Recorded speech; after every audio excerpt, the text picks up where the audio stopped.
o'clock. We Okay. got another, a newcomer here, I see. Yep, okay. Great, excellent. Okay, good evening. The planning board meeting on Tuesday, August 16th will come to order. We're waiting for our fourth member. We're only going to have 4 tonight, but it's enough to hear the public hearings, the special permits. We're going to do a couple of the other items first that we only need 3. We're going to do the Blue Ridge Road A&R, and we're going to do 70 Agunket Lane. Those are the first 2 things we're going to cover. So let's do the A&R first. Okay. So the A&R is for a lot on Blue Ridge Road, which is part of Coventry Estates subdivision. You can see it's the first house on the right of coming in Blue Ridge off of Salem Street.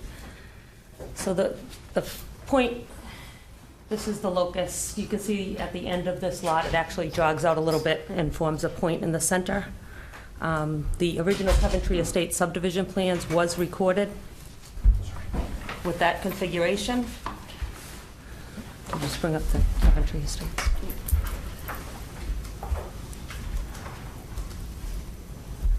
So, I need to display it. Sure.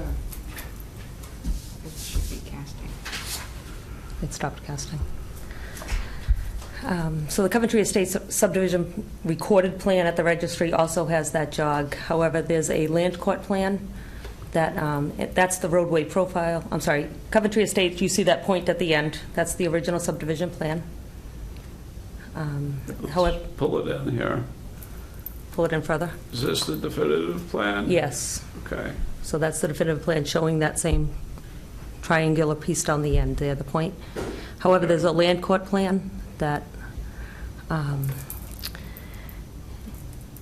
shows that this lot should have been a straight line at the end and not that triangular piece. It is Okay. land court 109, I'm sorry, lot number 109 on the land court plan.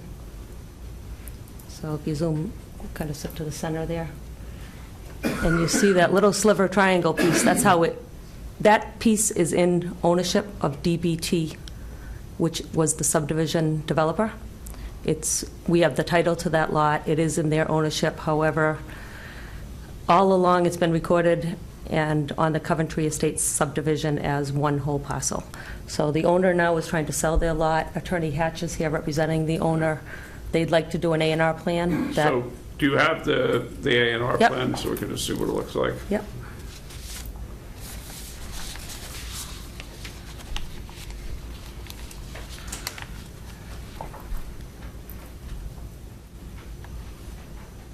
Again, display it on the cast. It's not on the screen. Oh.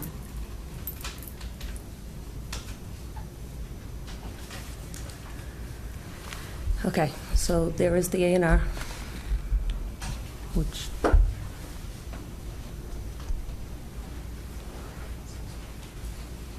Okay, so there are notes on the plan that, So we're taking one lot, breaking it into 2, the remaining residential lot still is conforming, and we just have a sliver that is, and the ownership of that sliver is known, correct? yes.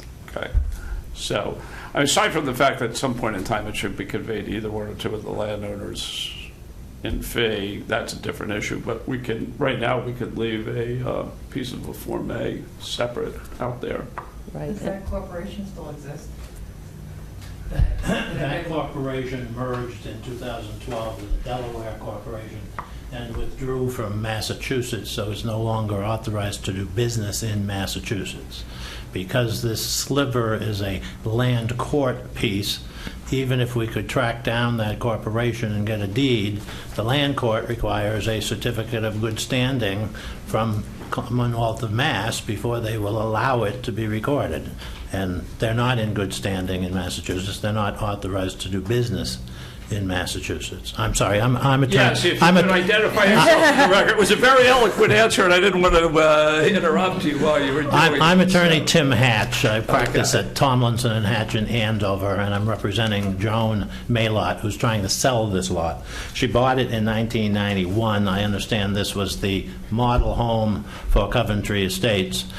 She's owned it since 91. She's financed a number of times. Her husband has passed away, and she's trying to sell it. and the title examiner, who has done much more work than we wish he would have done, has discovered that this piece is still sitting in a land court certificate of title in the name of the DBT Corporation. So it was never conveyed to my client. We don't know if it's an error in the configuration of the Coventry Estates or if it's an error in that they didn't convey it, and they should have. Everything to the right, my right, of that parcel is registered land, and everything to the left is recorded land. So we have this small triangular piece that we don't own. We have never owned it. It's still an existing lot on a land court plan that's owned by DBT Corp., and they're withdrawn from business in Massachusetts. So we're kind of stuck. And I've been practicing real estate law since the late 70s, and I've never seen anything like this. Okay, good. I've been on the planning board for a long time. I've never seen one like this either, so it makes me feel better. I've never seen anything like that. Again, I don't know if they forgot to convey it and then our parcel would have been registered and recorded, or if the engineer that did the original Coventry Phase 2 made a mistake in including it. But it's just sitting there. It's down at the bottom of the hill. It's part of the drainage easement that basically the town is maintaining. It's got no value to anybody, and we're not creating a new lot. It exists in the land court department. So, anybody have a question or comment?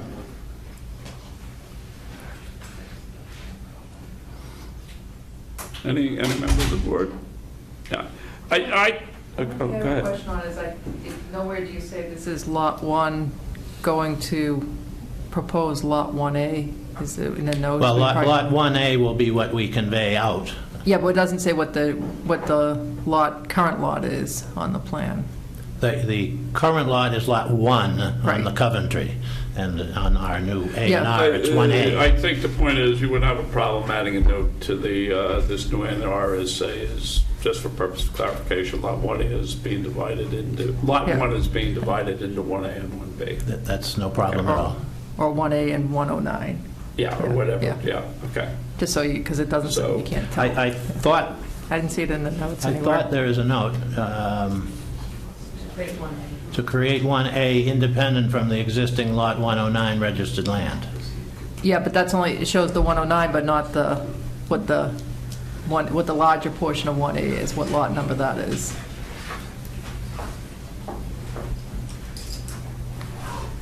Independently from existing lot 1 and 109. So in the Coventry Estates 2, it was called something, if it was It was lot 1. lot 1. Okay, so we Yeah. just. Yeah, reflect it could that just lot add one a is note that becoming- 1 is broken into the 2. I think that One would is be... becoming 1A and 109. Yeah. That's all. We'll And- fix So that. I think what we need to do here is if somebody could make a motion to direct the planner to sign the Form A when it is in good order per our discussion. So moved. Second. All in favor? Aye. Aye. Okay. Thank you very Thank much. I appreciate you getting first on the agenda. Lucky you, you'll have to contend with all these people behind you here. Thank you. So the other one we're going to do before we launch into the public hearings is 70 Agunquit Lane. So I know you've done a lot of work since the last meeting. Yes. Thank you. So Agunquit Lane, last meeting we talked about a easement that requirement during the decision of Rocky Brook Estates 2 required an easement to run from Agunquit Road to Bennett Road in Boxford, which would cross 2 different lots. At the time, the developer owned both. He has since sold both lots. The requirement for the certificate of occupancy for Lot 1 was that this easement was to be constructed 18 feet wide using the wood chips from the wood that would be taken down in this easement area, so that access for emergency vehicles could come from Bennett Road to Agunquit Lane. The new lot owner for Lot 1, Agunquit Road, has requested the board to waive that requirement for the CO. At the last meeting, we talked about making sure that the easement is in fact in existence to the town of North Andover across both lots, and it is in fact in existence. So it's a recorded easement for emergency access, both on Lot 7A as well as Lot 1, shown in that picture. The easement, however, was recorded in 2009 for one lot and 2012 for the other, and it had never gone before the Board of Selectmen for acceptance. So I had that on the agenda last night at the Board of Selectmen meeting, and they did motion to accept that easement. Town Council has reviewed all this documentation. Attorney Goldberg is here again to answer any questions you may have. The one requirement that I would ask for is that these easements are then recorded. The acceptance of the easements are then recorded.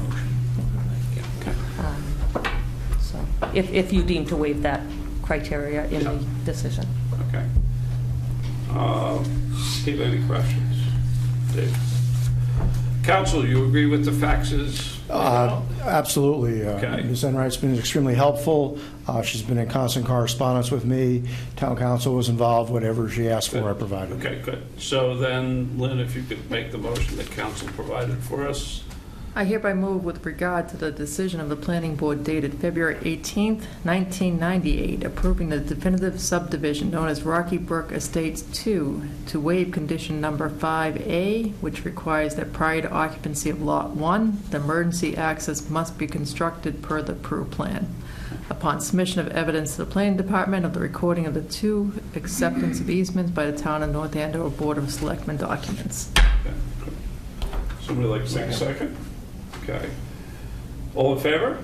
Aye. Thank you. Thank you very much, and thank you for calling me for them. Great, and I'll get that. Gene and Rebecca, good job on that one. That, I know it was complicated for a small thing, but, you know, it was a lot of work, and that was perfect. I mean, just, you know, how fast we got through it, so thank you. So, on to the public hearing. So where do we stand? We're going to do the two for Jetta and Princeton Development public hearings. Can you just recap what we did the last time and what we have open still for this meeting? Well, the last meeting, we really focused primarily on elevations for the buildings, the commercial buildings along Osgood Street, and the impact of those elevations on the front two residential buildings. The applicants have done a lot of work to kind of update those elevations. They've provided new elevations for both residential as well as the commercial buildings. And tonight, again, is going to be really a focus on making sure that they've satisfied your request of trying to make that visual impact of the residential buildings less impactful.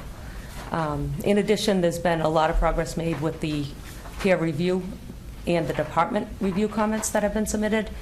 The applicants have provided response to all of those comments, and there's a substantial amount of comments. However, a lot of them will result in plan updates, and then they haven't progressed to the plan updates at this time. So I think it's a little premature to focus on the comments until those plan updates are made and the peer reviewers are able to review their response.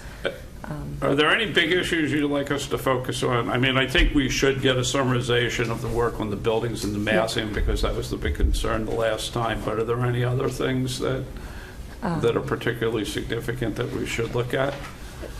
I don't know particularly significant as much as just the quantity of comments, a lot of which will be updated plans that will satisfy, I believe, the peer review. But then there's a number that were really comment acknowledged, so it may come down to some deliberation on those in terms of what the board's preference is when peer review submitted maybe an opinion as opposed to a requirement.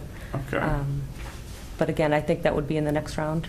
Okay. The only comment that I'd like to address tonight in detail is late today, the DPW asked about the sidewalk that is depicted along Route 125 and who would maintain that, whether it would be the applicants or the town. And I think if the response is the town, that there may be follow-up comments from them regarding that. Yeah. Well, I mean, it feels to me that's a question of no good deed goes unpunished, really. I mean, I'm not too sympathetic to the DPW on that. That's fine. One, That came in late, yeah. and I think I know the answer to it, but if we can iron that one out, we can get at least some progress for the next hearing on that piece. Yeah, okay, fair enough, but, So. so with that as a backdrop, the floor is yours. Sure. Thank you. John Smolak, attorney for both Virginia Development LLC and Princeton Development LLC, the applicants for this project.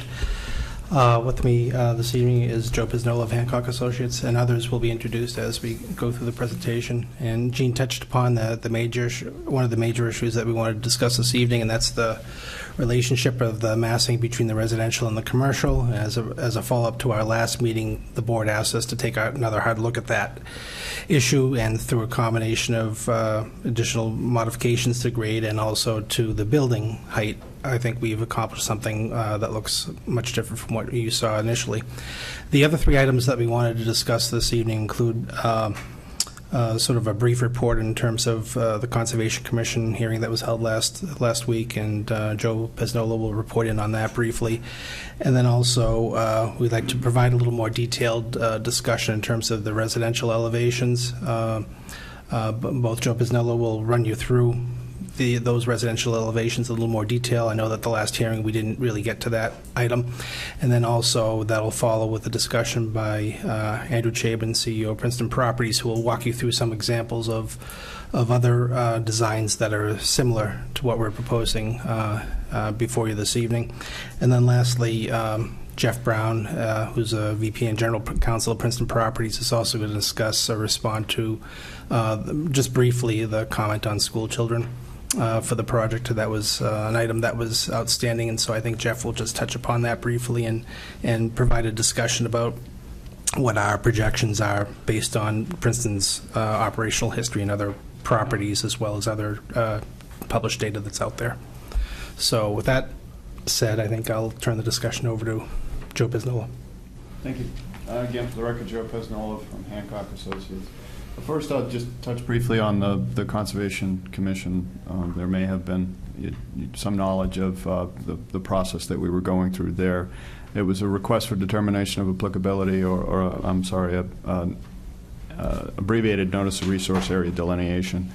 And there were two wetlands on site that we were disputing as being jurisdictional.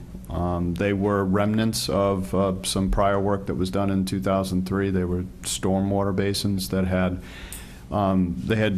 become wetland. They had wetland characteristics, but under the State Wetlands Protection Act, any stormwater feature built after 1996 cannot become a jurisdictional wetland.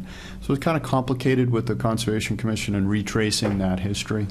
And obviously it would have impacted this project, but in the end, the Conservation Commission saw our argument that they were in fact stormwater features that were built when that project started and then stopped, and did not take jurisdiction to these areas. So they approved our wetland line as they appear on the plans submitted to this board, and our project will not have to change any from that standpoint. So we're in good standing there, good shape to move forward.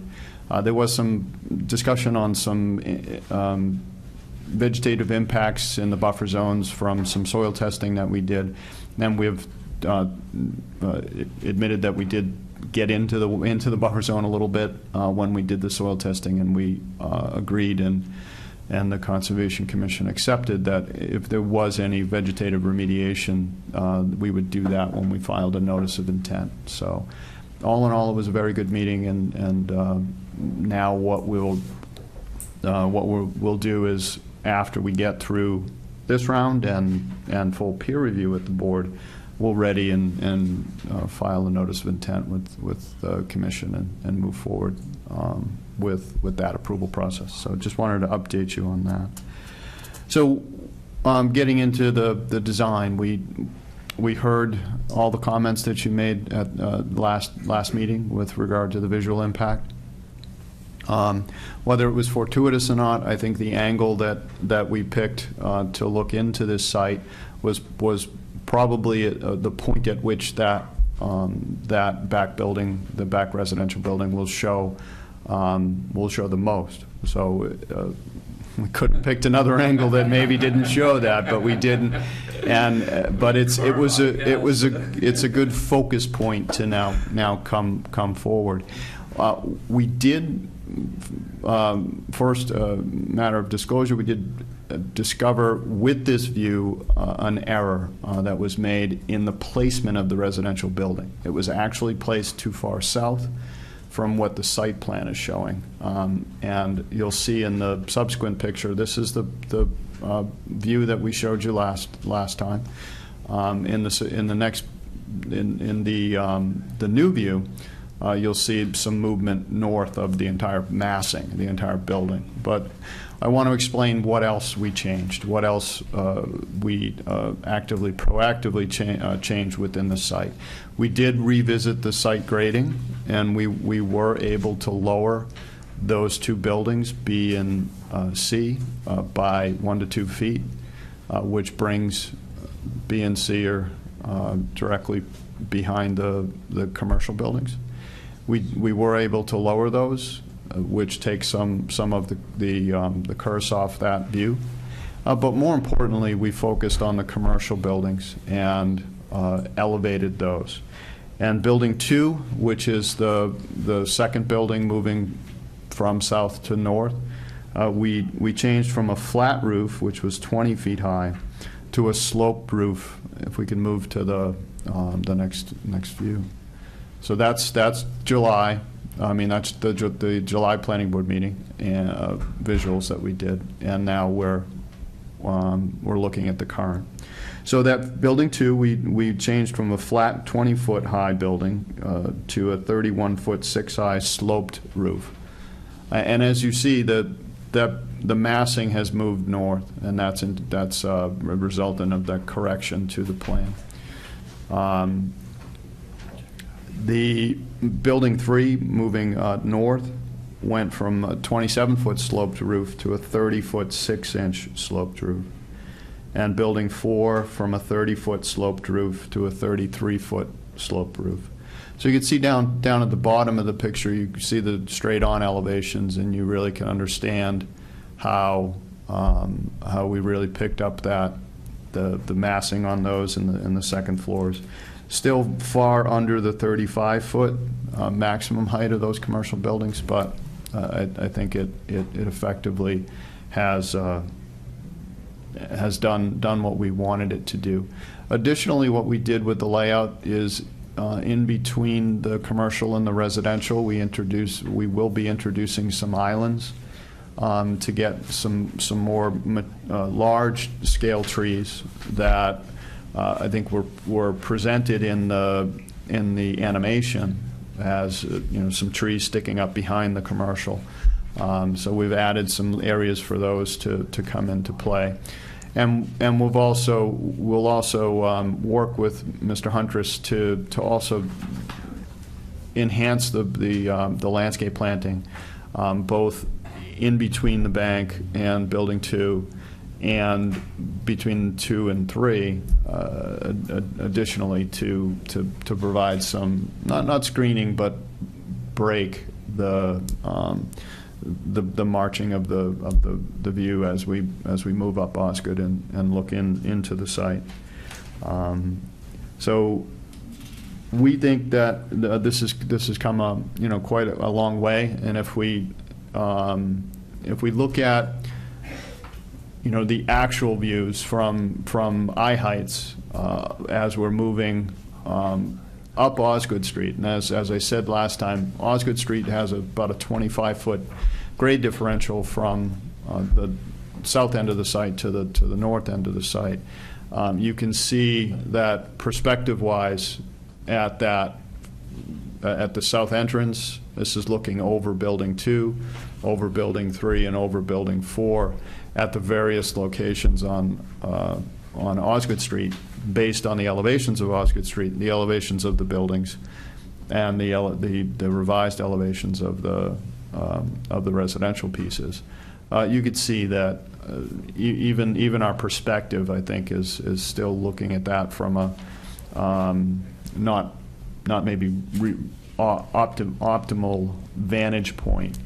When we look at the geometry, just looking at the 6-foot eye height and those elevations and the distances, this is what we come up with.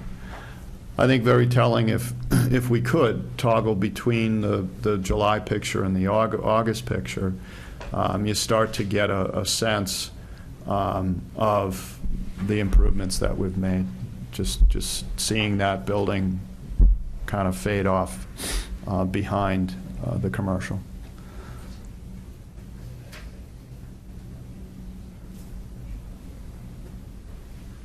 Landscape plan, Joe? Good. Any comments, just from the board, Pete, and your perspective? I know you were pretty vocal the last time.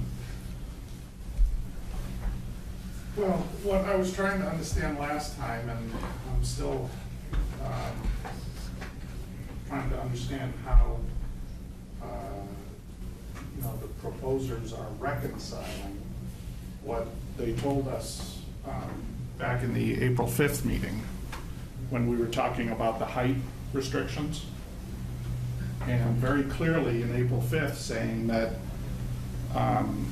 this idea of the height restrictions, height waiver, was based on the topographic characteristics of the site. And the discussion from the proposers was that because the site slopes down away from the road, a higher building would not seem like a higher building because it would be placed down where the topography slopes down.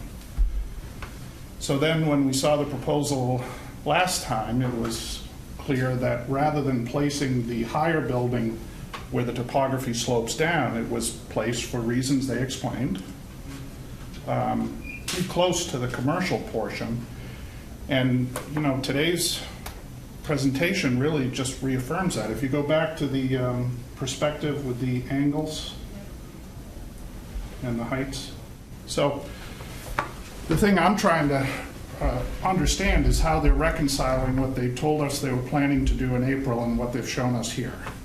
And this really just, kind of solidifies the question. You can see that the difference between the height of the commercial and the height of the first residential is anywhere from 3 feet to 5 feet. So I'm just trying to understand how that reconciles with the board having been told that the higher buildings were going to be set down to take advantage of the topography, and they're being set down no more than 3 to 5 feet. I mean, you would agree that there's been steps taken this time to move the building down slightly and then to move the ones in the front up slightly, so it has, when you look out, you will see less than you would have before. Well, I do see that, but what I still don't understand is how they're reconciling really the premise of what they were basing the height waiver on, which is put the taller building down lower on the topography, and what they've proposed here is really only moving it a foot down and instead raising the front commercial. Right. That's but I mean, I think what they some proposed. of it is that, let's take for assumption for a second that, forget about that we may have acted on information that might have been incorrect, is that I think what they've realized is that if you want the pieces of the front and the back of the property to play together, you want to reasonably have the commercial and the first row of residential play together and not, have it, dig a deep hole and not have them related, that this actually interconnects them better. And I think what we have to decide is whether that in fact makes superior sense and would warrant the waiver. I mean, to some degree, you could argue that they changed their mind. You could argue that they know more information now than they did before, or you could even argue that they misled us. I don't think that was the case, but, any one of those things. But the question becomes, is what they're doing Right. with the totality of the site more reasonable, I think, So, at this point. Just in trying to understand how they're reconciling this, one remedy is, if they can't use the topography to hide the height waiver, which they proposed, then one remedy is for that front row, it doesn't have the height. Maybe that's 3 stories instead of 4. But I'm just waiting to hear how that's being reconciled. Okay. Fair And enough. it's not a concern I have a concern of how high the buildings are. It's, you made, I thought, a very appealing proposal to use this unique topography for a height waiver. And you've now told us that, well, that's not going to work out because, and okay, that's fine. So maybe the basis of the height waiver for at least that front row of residential, maybe that doesn't exist anymore. 3 stories instead of 4. Okay.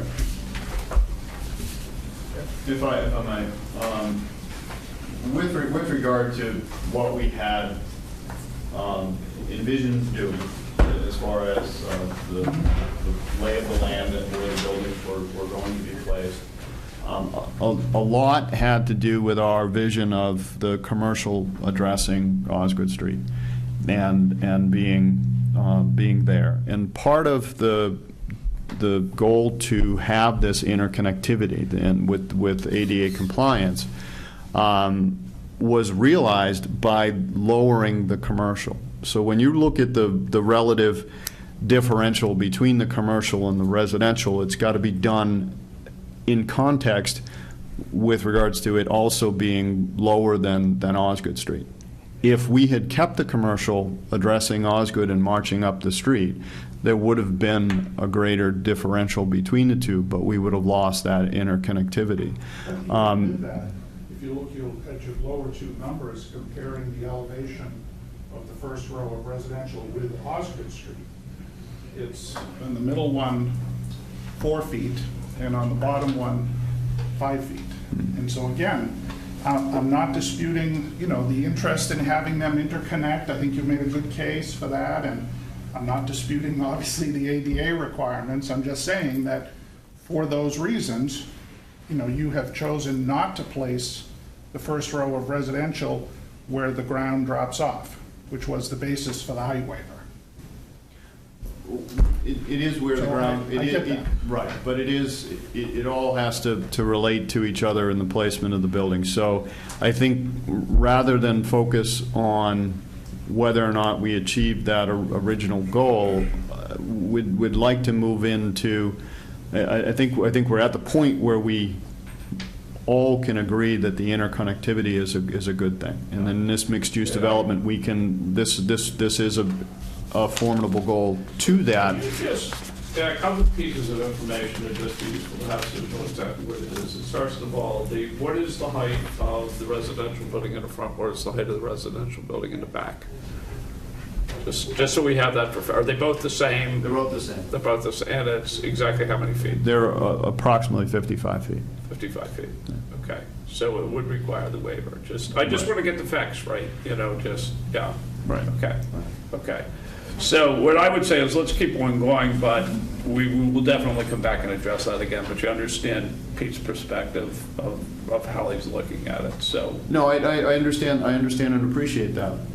But I think what we're doing is we're finding other creative ways to achieve the same goal and masking those buildings through a combination of topographic changes and architectural elements on the commercial side, coupled with the landscaping. I have a question on this view angle sheet. Is the percentage grades, is this the new percentage grades, or was this the old percentage grades? That's the old grade. That's merely just to indicate to. Well, actually, no. I think that may be the new grade. Just to Finished floors are on. I'm asking about the percentages of the pitch, not the actual grade, more so. This is showing the existing topography, and there are no proposed contours on here. Okay, I'm seeing 2 degrees, 5%, 8%. I'm seeing the pitch of the surfaces and stuff like that. Right. The road surfaces. Is that the new one or the old one? That is the new one. Okay. Because you're getting some in the 8 range, so I'm just curious about handicapped accessibility. Now, the only we do have portions of the site drives that might exceed the 5% max. Yeah, you have some over here on the other 8. But we some have accessible routes from building to building.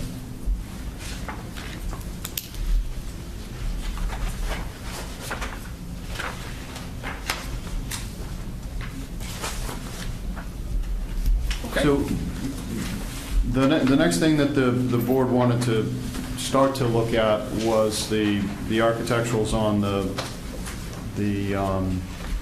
residentials themselves.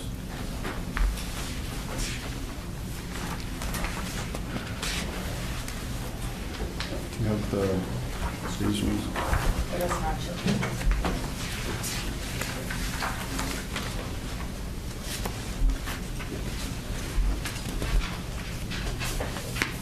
So if you go to the second sheet, that one there.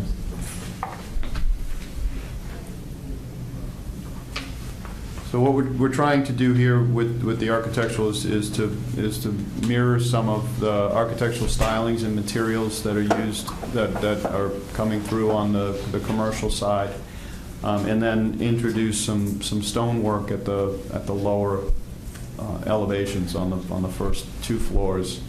At the end, to break up the massing as one moves across the front of this building, to give it some varied stylings, and so you're going to see this elevation from a lot of different vantage points. We wanted that street view between the residential and the commercial to kind of mimic the variation that we have in the commercial end as we're moving across the building with different materials. So the kind of dark areas that are showing at the corners and around some of the first floor windows is a stone material, and then there's the varied materials in the center, and then the ends and the upper floors have the similar architectural stylings to the commercial, and we do have some photographs from other projects that will show some of this in real life. Can I just ask, before we move on, so the dark is stonework. What are the sort of broad vertical stripes, and then what's the sort of gray area? Mr. Chairman, for the record, Andrew Chapin with Princeton Properties. Those are a variety of different cementatious siding. So you've got the stone that Joe pointed out, which is in the dark. You've got some vertical siding, and then you've got some other pieces that are horizontal. We're actually going to show you some pictures of existing product that has that on there. I think it'll come to life that way. So this is, yes. If you could hand them out, that'd be great, Gene. Thank you. The picture that's before you is a picture of our site in Westford, Massachusetts. We took it to show you the wooded background in the back.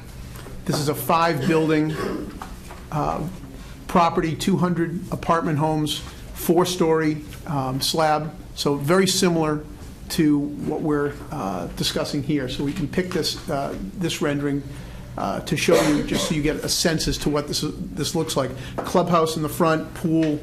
This is a picture that was taken during the beginning of the development. So you see to the left looks like a sand pit. In essence, that's the playground that's since been completed.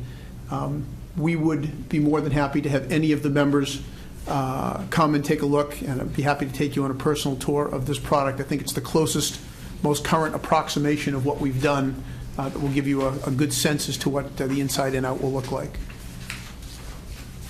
So if we can go to the next one, this will address Mr. Boynton's question about what the materials start to look like. You can see in this particular product you have a variety of different squares with cementatious siding, 2 different colors.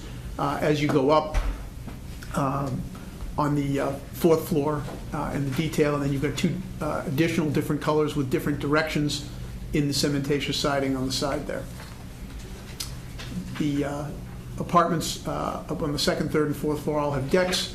Those are all Trex railings, and really makes for a maintenance-free, completely maintenance-free exterior. There is no exterior wood anywhere there. You've got a lot of engineered wood, but you don't have any exterior wood. So from a maintenance standpoint, you know, the color and everything tends to stay without having to deal with paint and those types of things. Take a look at the next. How many apartments are at this site? 200. Approximately. We've proposed 192 here in North Andover. This is 200. These are 5 buildings of 40 units apiece. Same makeup interior? Two-thirds, 2 bedrooms, and 1/3 one bedroom, so it's almost identical in terms of the mix. This slide is an apartment interior. Granite countertops, stainless steel appliances, very upgraded cabinetry, 9-foot ceilings. What you don't see there is the hard plank flooring throughout the kitchens and the entryway. The bedrooms are traditionally carpeted. But this should give you a sense as to the quality of what it is we have built and what we intend to build upon here in North Andover. The next, I think, did we miss one shot? I think we may have missed one on the visual. Oh, it's a few pages back. Do you have a picture of an apartment interior there? Yes. There we go. Terrific. I think we've got one of them out of order. This is an interior shot. This one also happens to be the Westford property, but I think very similar to the properties we've built in Chelmsford and Billerica locally, and many others across the country in Florida and in Georgia. But this is a pretty good depiction of what the interior of the apartment homes will look like.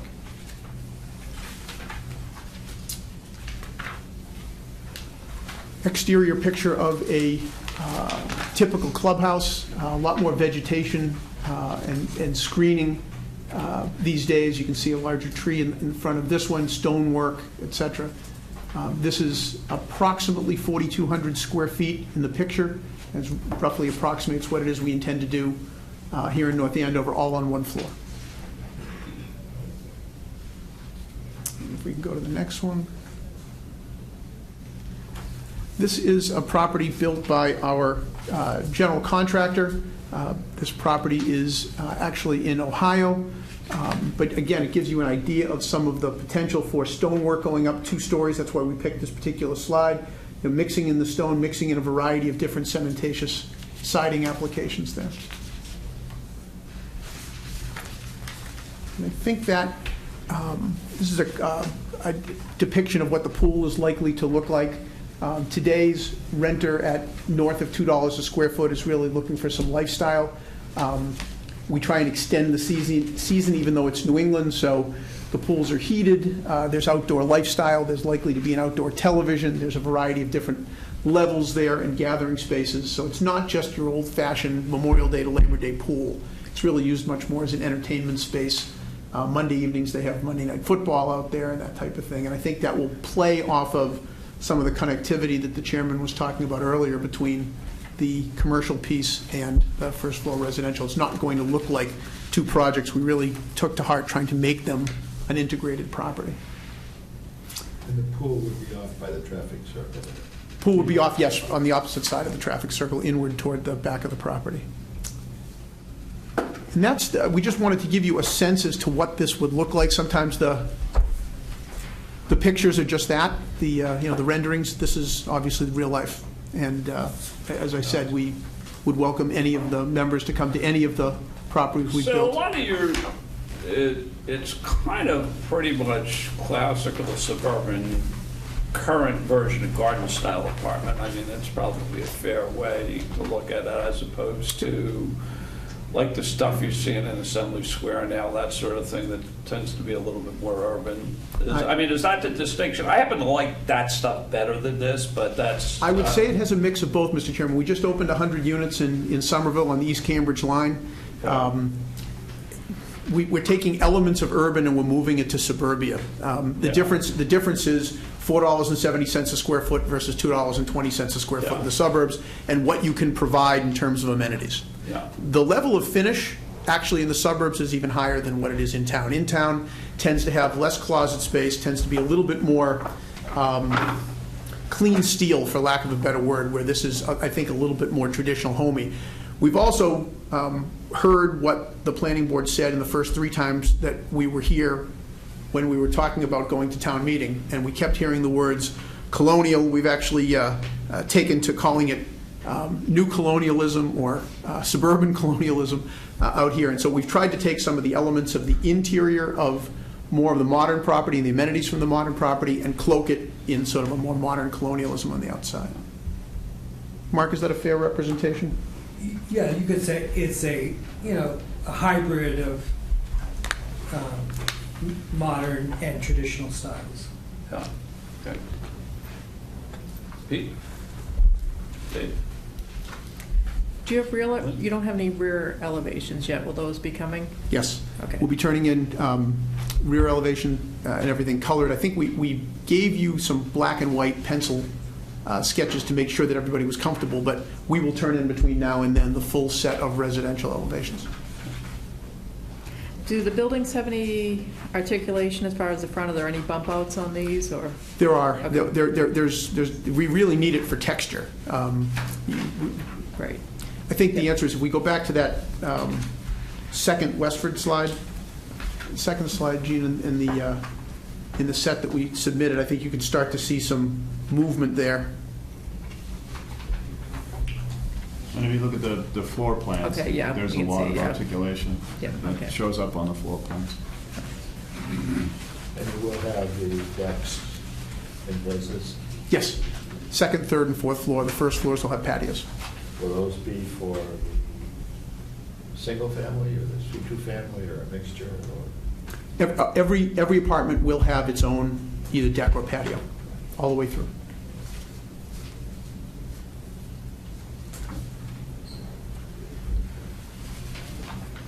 Good, thank you. Yeah, if you can give us the addresses, we may take you up on the offer, just go out to Westford, We'll provide Gene with maybe the last three that we've built, and then that'll that'd be great. give the members, depending on their travels, where they might be. And as I said, through Gene or direct, whatever is convenient, we'd be happy to meet you at any of them. Great, thank you, appreciate that. Thank you.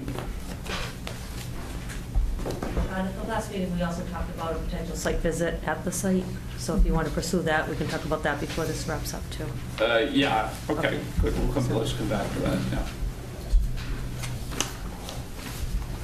Hi, my name's Jeff Brown. I'm General Counsel with Princeton Properties, and I believe Gene had mentioned that one of the items we'd address tonight is responding to some comments that we received from Mr. Mealy, the Assistant Superintendent for North Andover Public Schools, regarding the count of school-aged children.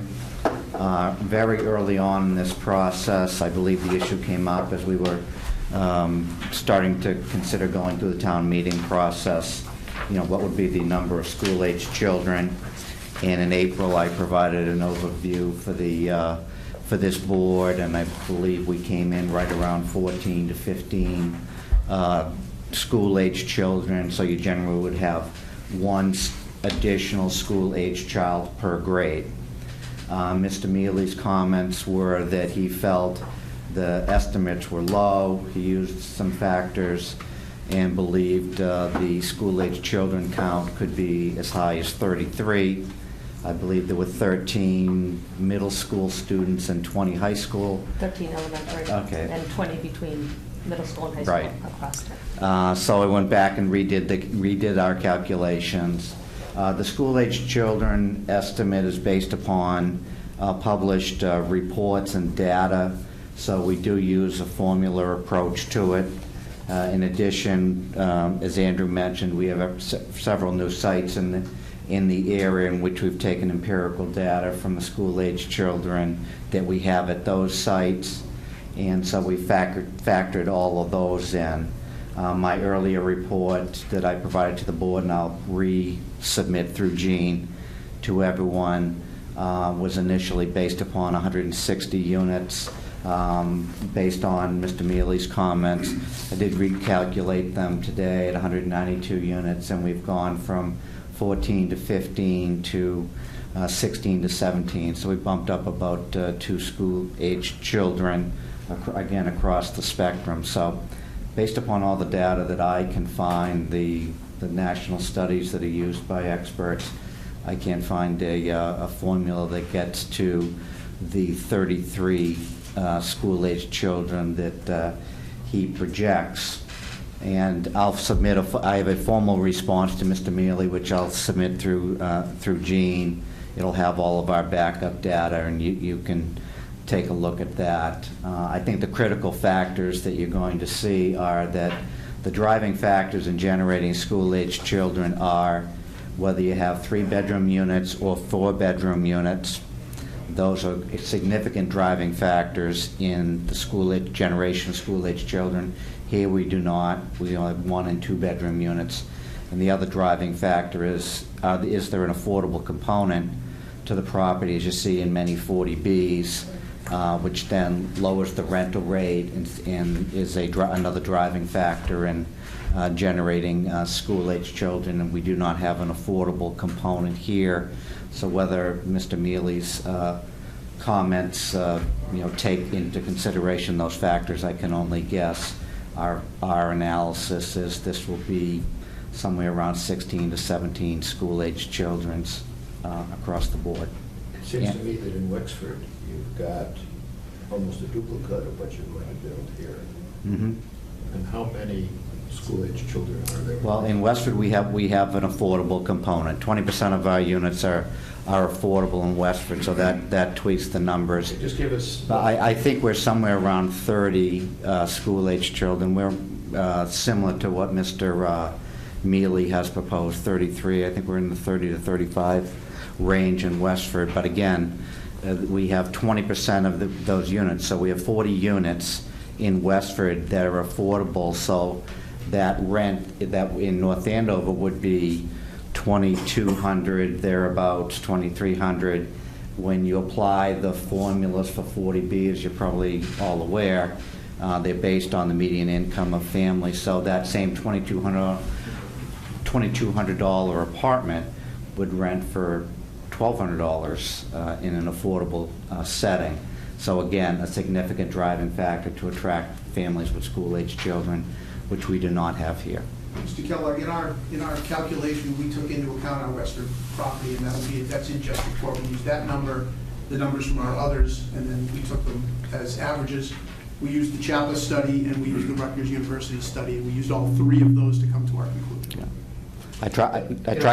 When people have discussed this with me, that's been one of the prime questions.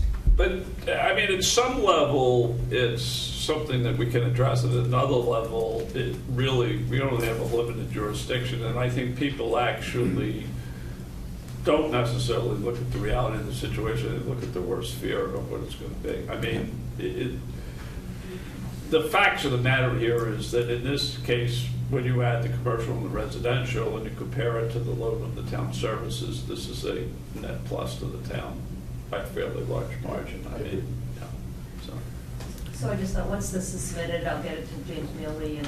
Yeah, just let's resolve it. I think it should have a simple answer, so. Yep, I'm thinking it'll be like peer review. If he has comments that I haven't taken into consideration, certainly we will assess these. A gentleman by the name of John Connery is a noted expert in this field and actually was the author of the Chapa report that Mr. Chabin referred to. So there is a supporting memorandum from John, who unfortunately can't be here due to medical surgery, but supporting our calculation of the figures. Thank you. Of 192 units total, could you just remind me what's the split between 1 bedroom and 2 bedrooms? Sure. It's 1/3 1 bedroom. So if I remember the factors correctly, I think we're at 67 1 bedrooms and 127 2 bedrooms. 64 to 120. Okay. I'm poor at remembering off the top of my head. Somewhere in that area. 1/3 ones, 2/3 two.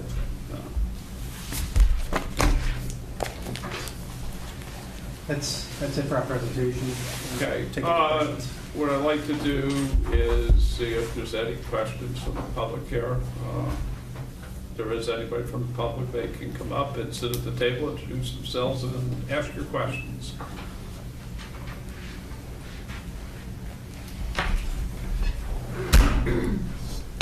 Hello, my name's Steve Sakakini. I'm resident at 89 Hickory Hill Road. So I'm in a neighborhood that's across on the other side of Osgood Street. And really the primary concern I want to bring here, it's not so much the development itself. Personally, I think the development is fine and what they're putting in is fine, and trust the board will work its way through the proper process. But it's the extra impact for cars, for pedestrian access on Route 125.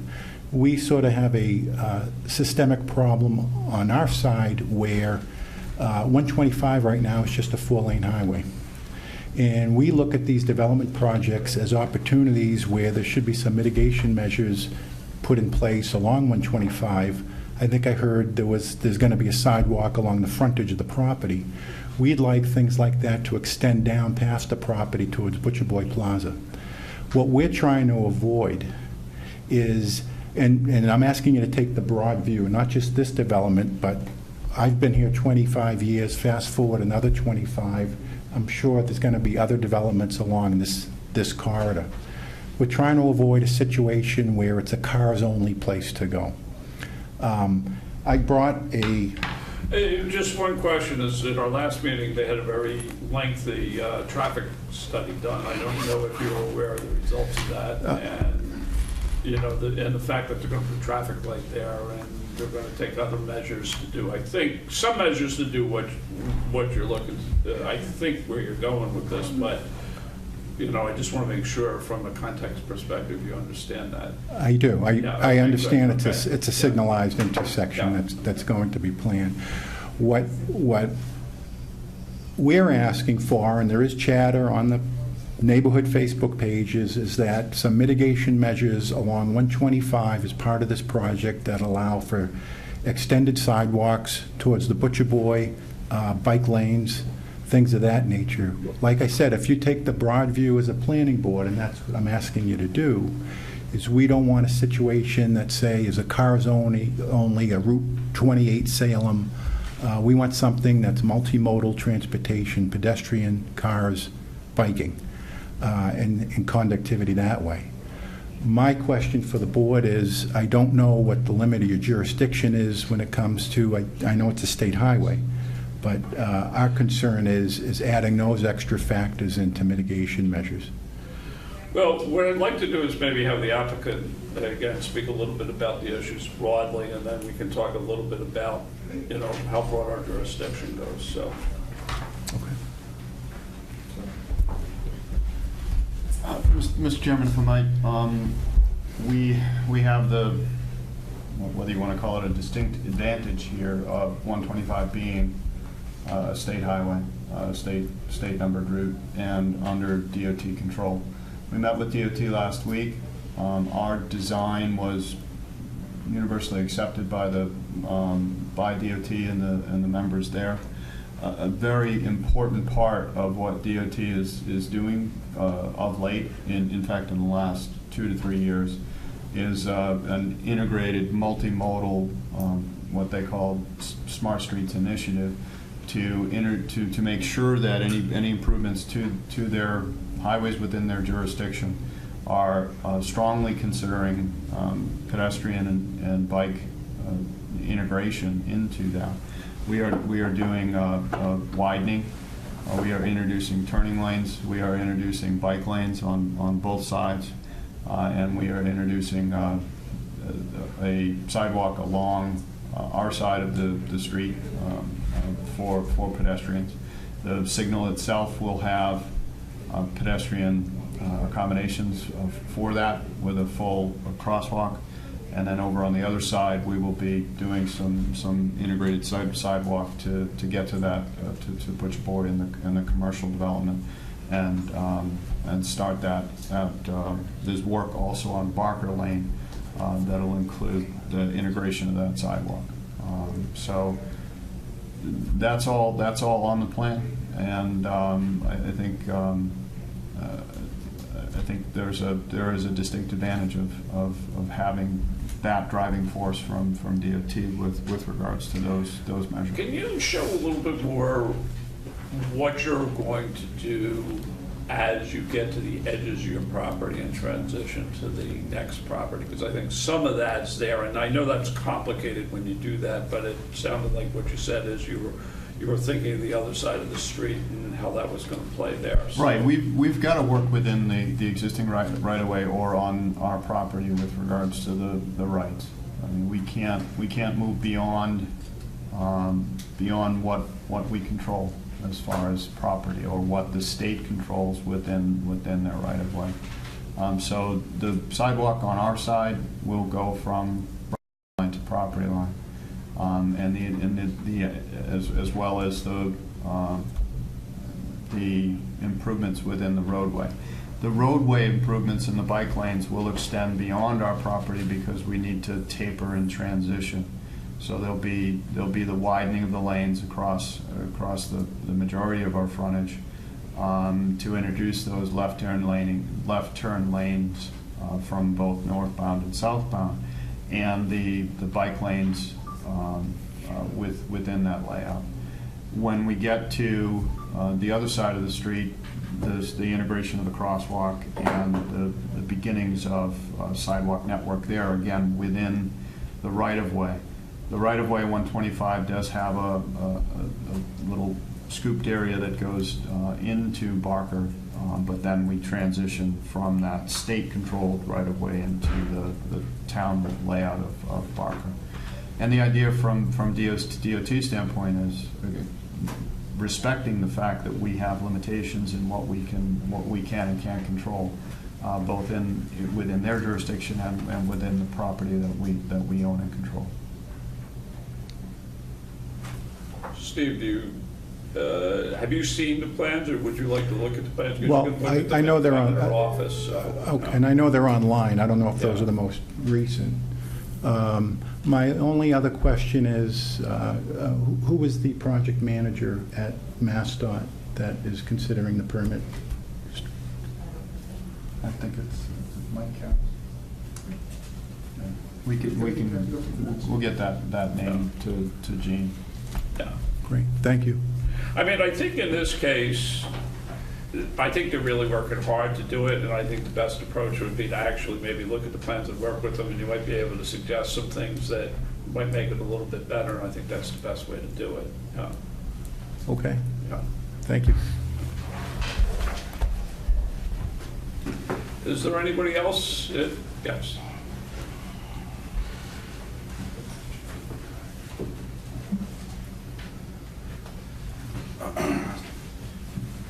Hi, Tom Dawley, 95 Hickory Hill Road. I have a question. How many parking spots are going to be in the total development?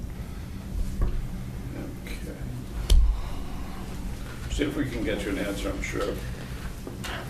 Something that's readily available. We have a requirement for the commercial piece based on the size and the use, and we have a requirement for the residential piece, so it's just a question of how many there are.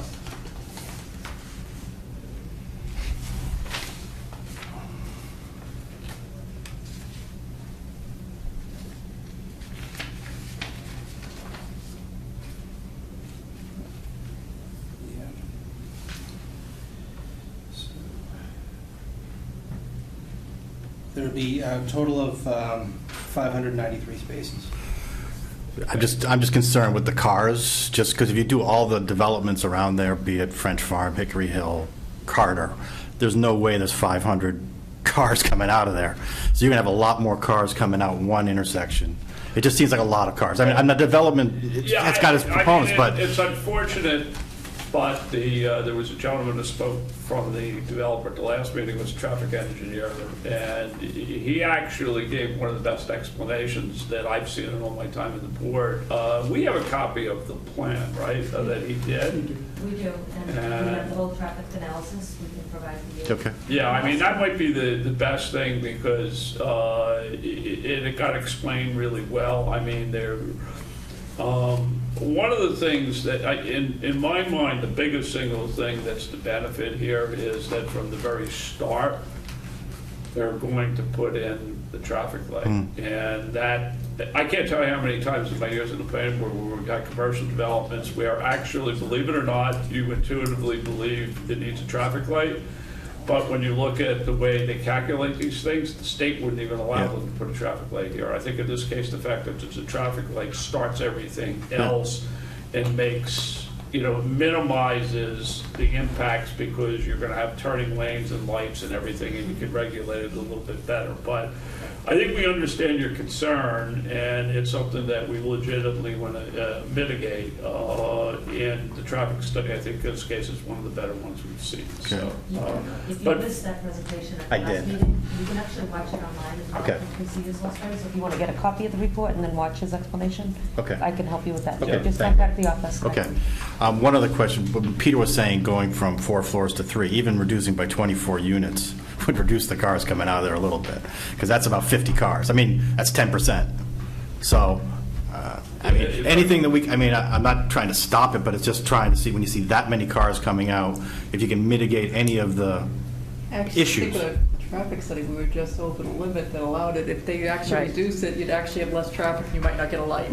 Then you'd have accidents out there, because No, I know, but I'm there. that was one of the I know, topics but that then we had to after you have do. accidents, you're going to have to do something. Even if you go to, this has got to be one of the biggest car places in town. You have Lucent, you have Merrimack, and then that's it. And so, yeah, thank you. yes, thank you. I just will add that, 7/8 of the traffic is really driven by the commercial component of the project. So if you're looking at reducing a few residential units, it's really a drop in the bucket. Understand. But those would be in the morning, when people are coming out and going as a whole? Yeah, and actually, the uses are complementary, because I think you would have your peak for the residential people leaving early in the morning, and then, the commercial doesn't start till maybe 10 o'clock and out somewhat. But fair enough. I mean, we want to make sure we don't do something stupid here, so. Yes, go ahead. Hi, Laura McMillan, Carterfield Road. My question is about the second curb cut. I assume that there has to be 2 egresses, and I'm assuming it's going to be on the north side of the development. Will you be able to take a left-hand turn into that going north on 125? Or is it only an exit out going in one direction? I mean, is it a second crossing of 125? No, it's not. It's restricted to right in and right out. So coming into the site, you'll only be able to come in, start traveling southbound, and then leaving, you'll only be able to continue southbound. Okay. Thank you. What number car? Yeah. 143. Okay, any other questions? And I think, as Gina said, is if you do have any questions during the week, or you want to look at documents, please call the planning office. They will help you. And we can you'll be able able them right to you. We have them video all from the last electronically. meeting if you weren't here. Or, Yeah. Good, okay. So I guess at this point, we have still data to collect, and so we should try to get all that stuff for the next meeting Yep, so that we can, I think we have the majority of the peer review comments, and they've responded to them. The peer reviewers now would like to see those put on plans so that they can evaluate the response. So we're at a point now, a lot of these things can now be incorporated in the plans, I think. You've gotten by conservation, and for the most part, the elevations, I think there's still discussion to be had, but you can move forward. let's talk about the site visit, because that, I think, might address, to some degree, some of Pete's concerns. And, I would say, typically we like to do it on a Saturday. I think that works better. So I don't know if it's this Saturday or next Saturday. A week from Saturday, I'm not going to be around, but this Saturday I would be if that's what we want. I don't know. Work for me. It's not supposed to rain. It's supposed to be beautiful. So I think that's the 21st. John, if we do 20th? the site visit, could the corners of the buildings be marked so we can get the frame of reference here? Yeah, something like that. Maybe, I'm thinking not necessarily repeat, but I don't know. What would be sort of reasonable? What do you think it could do to give us perspective? I mean, we have to have a sense, Yeah. of, Yeah, you do not have- in fine detail, but where is the first row of residential buildings located? Yeah, I think that's probably the key thing. The first commercial, and then leading into the first residential. Yep, we can get that done. And then maybe, a few stakes in the roadway where the roadway is, so we have a sense. Peter, you're going to be that little guy on Osgood Street standing in the middle of the highway so you can get your angles? Mr. Chairman, what time would you like to bring my section? So, what is the time? Some people like early, some people like late. I have to do early, 9. 9 o'clock? 8:38, Early is better for me. 8:39, yeah. Before 9 o'clock on Saturday morning. 9 o'clock okay, or no? Yeah, Because I can't do past 9. Because I How think about 9 o'clock? Laura, I think, would up for 9 as opposed to 8. Yeah. Just if I knew That's- the she's on police- vacation. Why don't We'll we be shoot back. for 9 o'clock? Okay. And if you could let, neighbors, if, I don't know if you put the thing out on your Facebook, anybody's welcome. So you can put that out this Saturday at 9 o'clock. And is there room to pull in and just go in there, or where would we have? There's a U-shaped paved area, roughly at the close to where what's called the main entrance would be. Okay. There's probably room there for 8 or 9 cars. Okay. So the former greenhouse used to be. Yeah, okay. Okay. So. Great. Okay. Great. Excellent. Thank you. Thank you. And we're continuing to... The next hearing is the first Tuesday in, what do we know? The first Tuesday in September. So I think that is the 6th? Yes, 6th of September. If I don't- Thank you very much.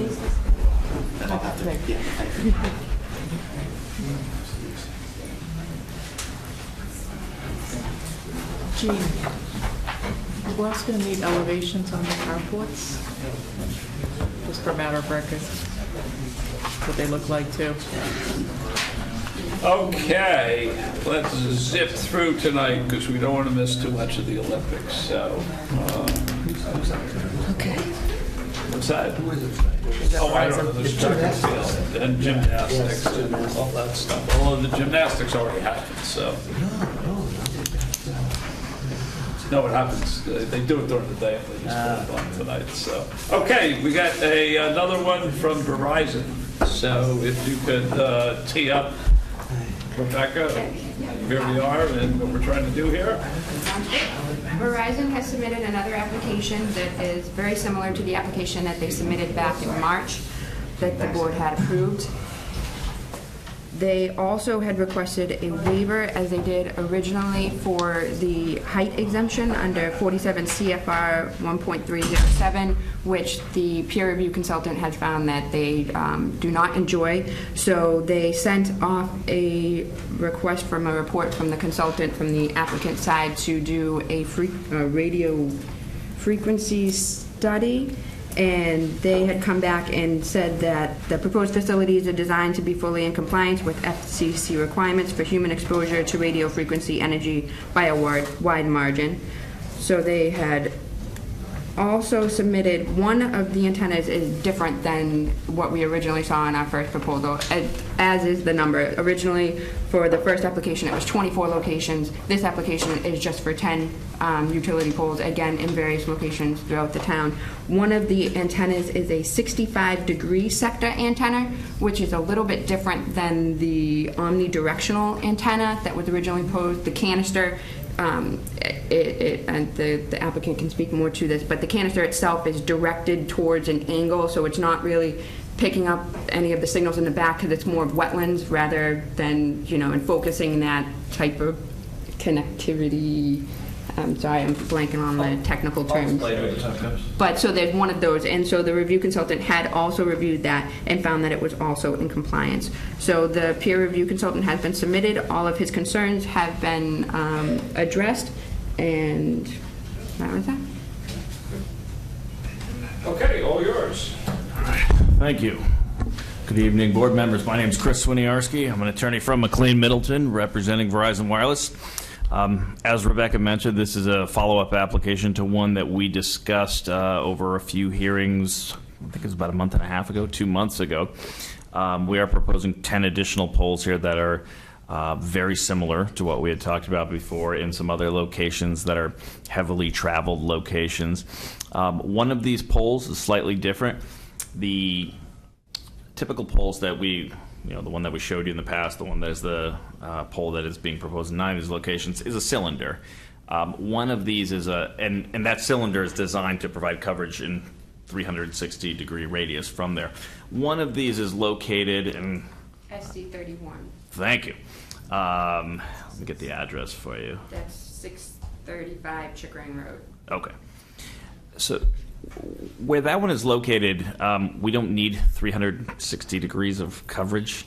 because it's mostly wetlands on the other side. So the shape of that antenna is basically a chord slice off of the canister, such that it can be used to just pinpoint its coverage in a 65-degree area. Still looks very similar, but designed to be a little bit more effective for an even more pinpointed area than the others. Other than that, this is very similar to the other application, and as we discussed, this is the follow-up set of 10. As I see it right now, and in speaking with my client, I think this is probably the last group that we'll have for you in 1 to 2 years. So you probably won't be hearing from us again, but we would like you to give us the same approval this time, which would be a special permit, waiver of site plan review, because there is no site here, and some other specific waivers that were requested in the application, mostly because they're just simply not applicable to this type of installation. Lynn? Just a comment. You have the tab number 17 listed as Lawrence. Why is that on us if it's in Lawrence? It's not in Lawrence. When they name the sites, and indeed when they name the licenses as they're issued from the FCC, they sort of pick geographic areas. So that one is near the Lawrence line, but it is in fact in North Andover. It's near Rocket Basket, and but isn't that the previous? It's in North Andover, the pole okay. itself. And the previous one, I believe they called Lawrence, across from the Eagle Tribune. Okay. But it was in fact a North Andover pole. Okay. Right, and we had, we also had some that are named North Andover that are, in fact, Boxford. So it's just really in the naming scheme. A lot of that also happens is because when they pick an area where we've identified some need, that area may be, a little bit in Lawrence, a little bit in North Andover, and if you're right on the line, we're not sure exactly which pole is going to be the one ultimately chosen. It may be one on one side of the line or on the other. Now, you haven't installed any of these yet, correct? No, but we're very close. Okay. Now, I know we had talked about painting, and there was a decision not to paint it, but I've seen on some poles in North Andover where they painted the conduit, and they painted what the wood look, and it definitely makes the pole less obtrusive. Where you have all that 25% increase in the size of the pole, they've actually painted them brown and put a brush stroke on them to cover up those with other utilities that are running down the sides of the poles, because you have a 2.5-inch bump out by about 4 inches wide. So I don't know. I still think that we might want to consider the looks of these. That they're definitely. I thought the ones in Amesbury were. I mean, you really couldn't tell that it wasn't just a taller pole. Mm-hmm. No, I'm saying the conduit down the outside, the gray conduit that runs down a brown wood pole. They've actually painted some. So your preference would be pink? At least the conduit on the pole, yeah, because it's now you don't have the wood pole, you have all this junk running down the side of it. It's not the actual can on top. If you turned the conduit, you wouldn't expand it at all, because it only just goes down one. How can you not expand a circle by turning it? Because you're only going down one part of the circle. It doesn't circle it. It just goes straight down, right? It still expands it, David. It's just a matter of which side you're looking on it, but it still expands. Well, exactly. But it's a circle 360 degrees. So, I don't care. What do you think, Pete?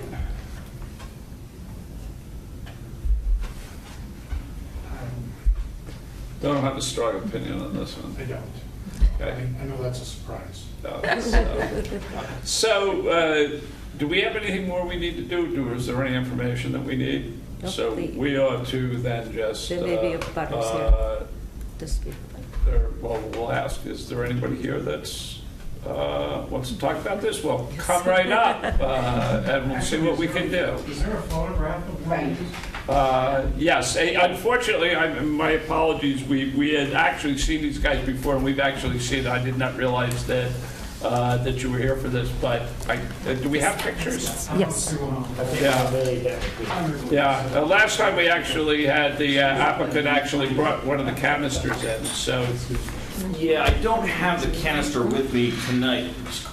Oh, I won't own it. I'll keep it up here, man. John Heenan, 626 Chickering Road. So that pole's right in front of my house. So I'd love to see a pole with a canister on it. And I agree with you on the conduit, it should be painted. We just had, shouldn't say just had, 3 or 4 years ago, FiOS put in, and they painted the conduit. So, Okay, that's who's doing it. and wireless has more money than FiOS, so they should be able to paint it as well. For the record, I have no problem painting conduit. It's fine. You would if it was in front of your window. Do we have a photo? Yes, we do. I'm going to give you the whole spec sheet for 635 Chickering Road as well. I have a picture of what it looks like. Okay. Let's see it. By the way, I'm all for it, because Oh, well, this is a little improvisation. in that building, we have no service at all, so, that doesn't, Come on. I think they're putting it up here on the Okay, screen. well, it's late at night, so we'll let you improvise. Can we turn them side? Yeah, those are the schematics. I'm just, Yeah, I have the photos on old. Ooh, what's that? I see 31 one is the one on Chickering Road is the one that's actually different. Mhm. That's the one that's the 65-degree antenna, so it doesn't look exactly the same. it's a little bit smaller than the Exactly, others. so I'm trying to. Is that it? I can't make the plan change, but. That's the pole that's The there right pole now. exists. I thought it was, And so This that's. is in Amesbury, but last November. oh, that's not. It's just that little thing. Yeah, and you know, That's not the one they're talking about, right? No. well, no, that one's already built, so we haven't built these yet because we don't have the permits. But You can see the details a little different. you have the plans there. So on sheet 2 of the plans for this specific site, Here are the spec sheets for that site. Thank you. Okay, but it's not going to be the picture you probably got. It's going to be. But that's the spec. So that's what it looks like on the. And this is what the conduit looks like. the conduit is the same conduit that Pictures now. is used on any installation on the pole. They're the ones from Amesbury. We have That's them what I'm in- saying. I have them in the I'm not saying the little stupid thing way on top. These components here are what they put on. I don't know. They're putting an electric meter, a box, and 2 rows of 2-inch conduit, which all come down to about a 5 to an 8-foot connection off the ground level, because that's And the that height. pole- that pole faces the town garage? The pole or the wetlands between the town garage and Right. Chickering Road? Right. That's the back side, and that's why this one's a little different, because there's nothing to pick up in terms of drops calls on that side of it. Okay. So that's why the angle goes just towards Chickering Road. So the equipment shown in that is going to be on the town Yes. garage side or on our side? On the street side, Street side. because that's where the traffic is. You know, there's back here is. Okay, so No, this the equipment that you saw, that wasn't on, that was not on the street side. That was on one of the sides that goes parallel to the street. Are you talking about Amesbury? No, I think this thing, It's on the street side. It's on the street side. Yeah. That's just a spec sheet. Okay, so it's- So I mean, when the applicant brought in the canister the last time, the canister looks like the canisters that are on top of most poles. I mean, it looked exactly the same to Like me, the no different than that. transformers. So it's, for me, the litmus test was, because actually, one of them was actually not too far from my house the last time, I think. So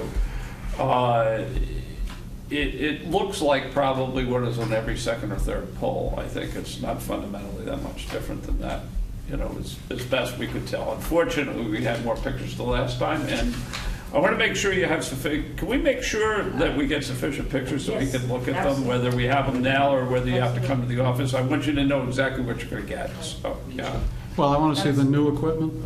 I saw that canister, and that's not a problem. yeah. Chris, is that something you can email me a picture, and I'll make sure I get it? Yeah, let's see if I can pull some up right now. Hope you can. So this is significantly, the one particular one you're talking about is significantly smaller than all the other ones and the one that you saw there. I don't have a specific picture of that antenna, but I can show you some of. I have the picture of the one you Okay, saw now in let's- Amesbury. yeah, and hold it's it. not on the street side. Okay, and Dave, let's not get into that, that's not.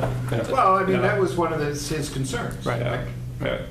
Yeah, and I believe I can grab some for you.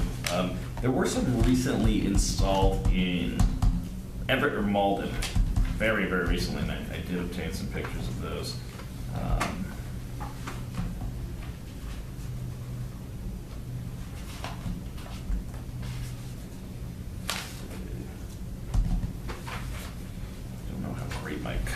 just here to.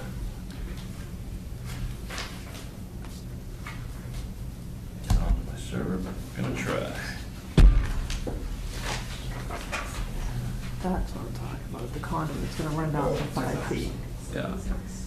And it's a white or gray, like this one, and it's facing your house. That one's actually smaller than what they're proposing, because they're doing double.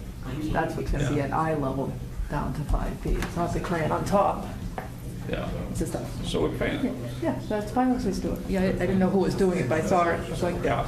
and it's Okay. actually, it was. Well, nice- nice painting. Good job, actually. Let's, I think, let's move on at this point, but let's make sure we get some pictures mailed to us. I can submit several. I And did find a folder with some. You can just talk to Jean in the office and she'll get them. I'm sorry we didn't have them tonight, but. Thank you.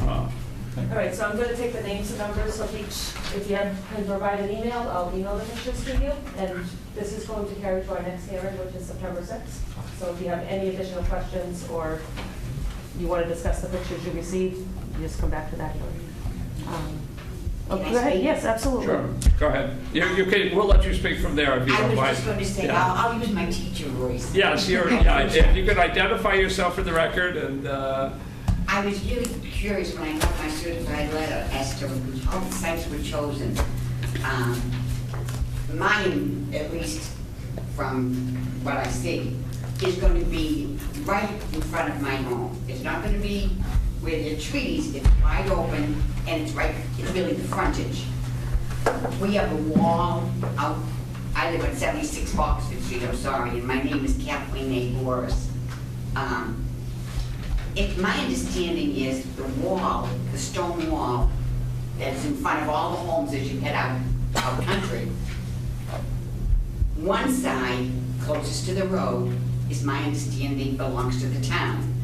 And on the other side of the stone wall is my property. I'm not even sure if that's true.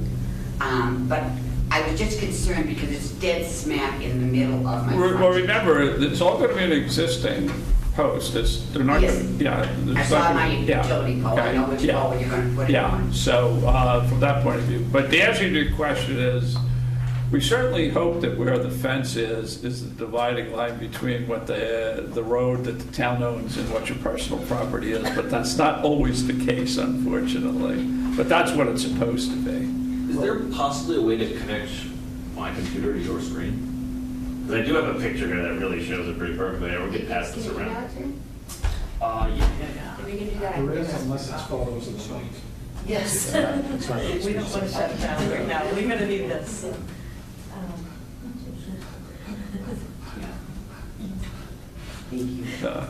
So, I was going to say, well, let's send it, and then we'll answer the question about how they get picked, because he will be able to explain to you how they pick the. Yeah, all right, so in a quick sense, that should be coming. How they get picked is pretty simple. We're able to monitor data in terms of demand on existing facilities right now. So we know how many people are trying to use the existing network right now, how that performance is going, whether they're getting the fastest, most optimized signal that they can get or not. And as you can imagine, generally what we're seeing is an increased demand in areas where there's a lot of vehicular traffic and a large concentration of population in general. These are all geared towards substantial vehicular traffic, so that's why these are chosen. As far as we explained before, the specific pole, usually we will be able to narrow it down to a small area, and then the specific pole is sometimes chosen by the utility provider themselves. We may come to them and say, we need one of these 3 poles, and they will tell us which one we can use.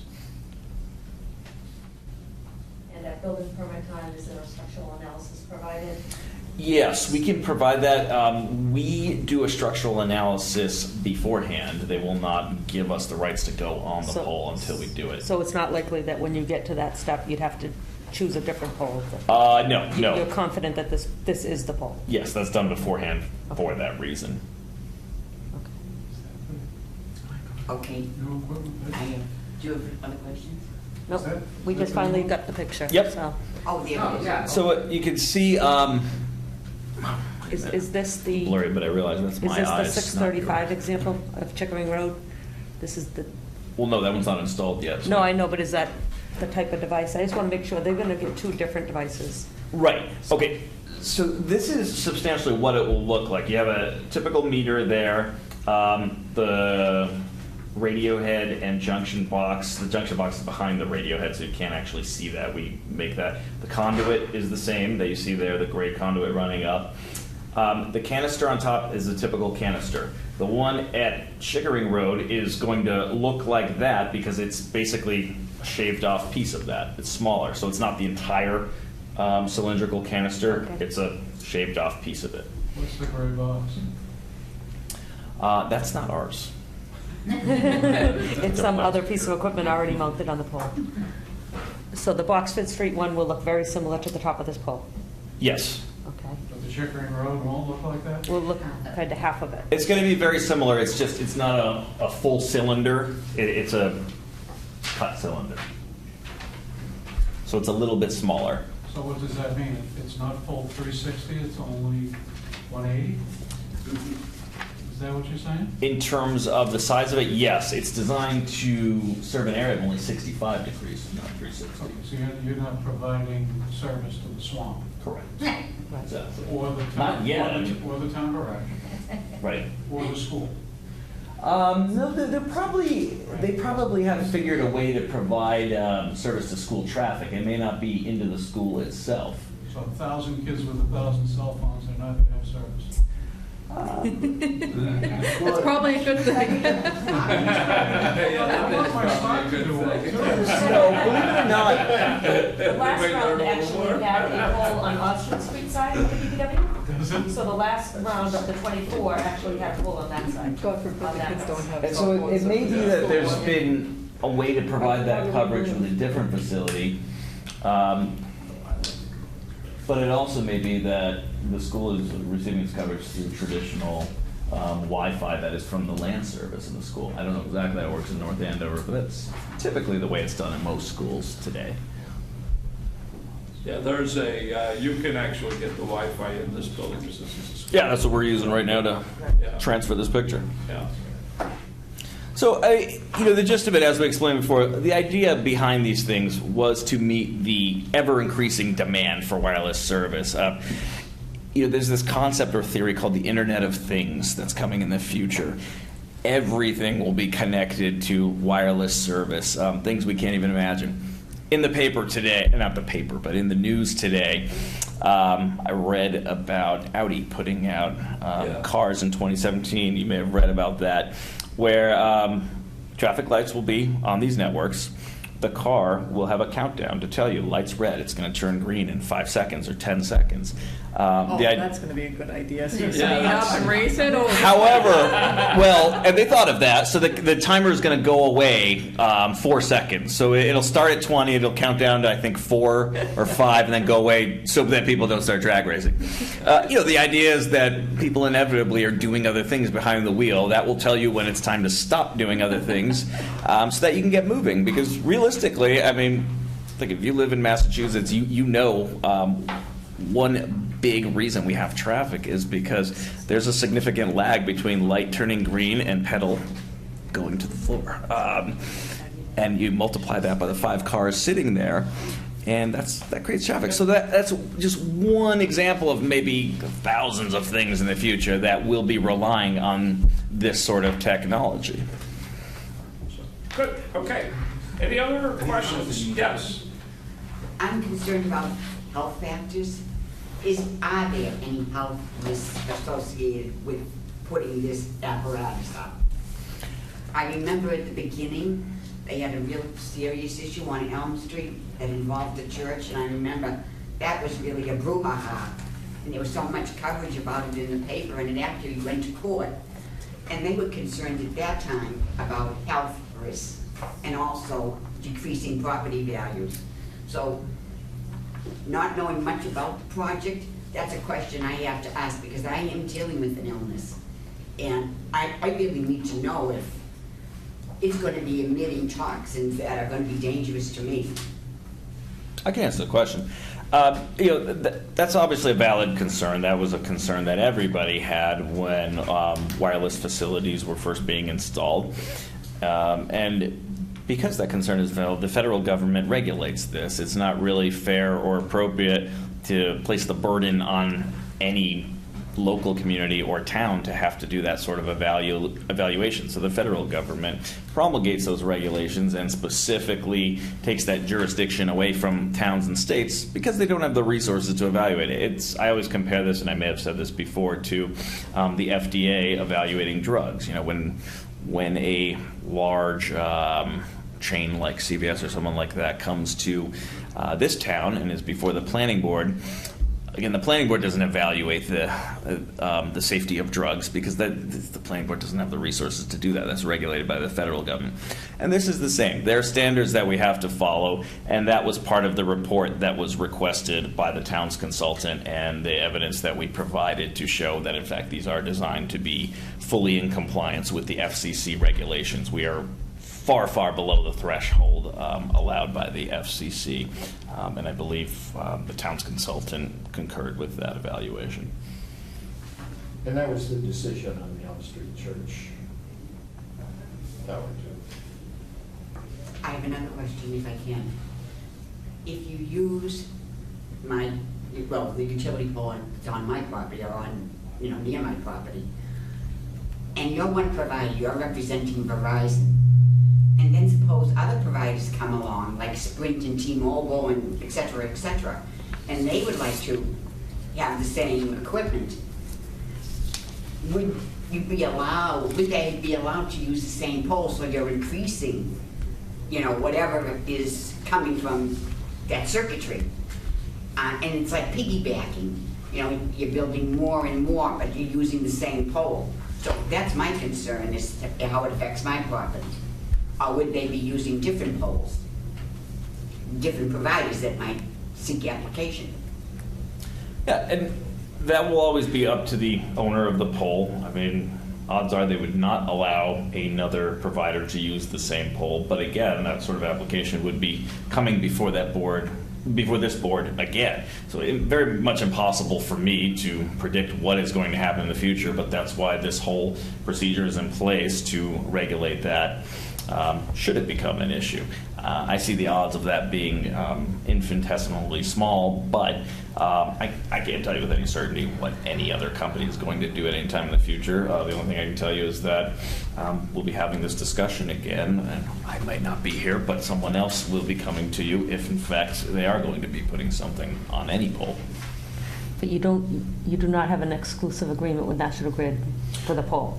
No, in fact, it's quite the opposite under both federal law and state law. Any utility that owns poles, other than municipal light plants in Massachusetts, are required to make space available to other utilities. And that's because they have a monopoly. If they didn't, otherwise you would have the phone company, the electric company, the cable company, the wireless company, everyone wanting to put up their own poles.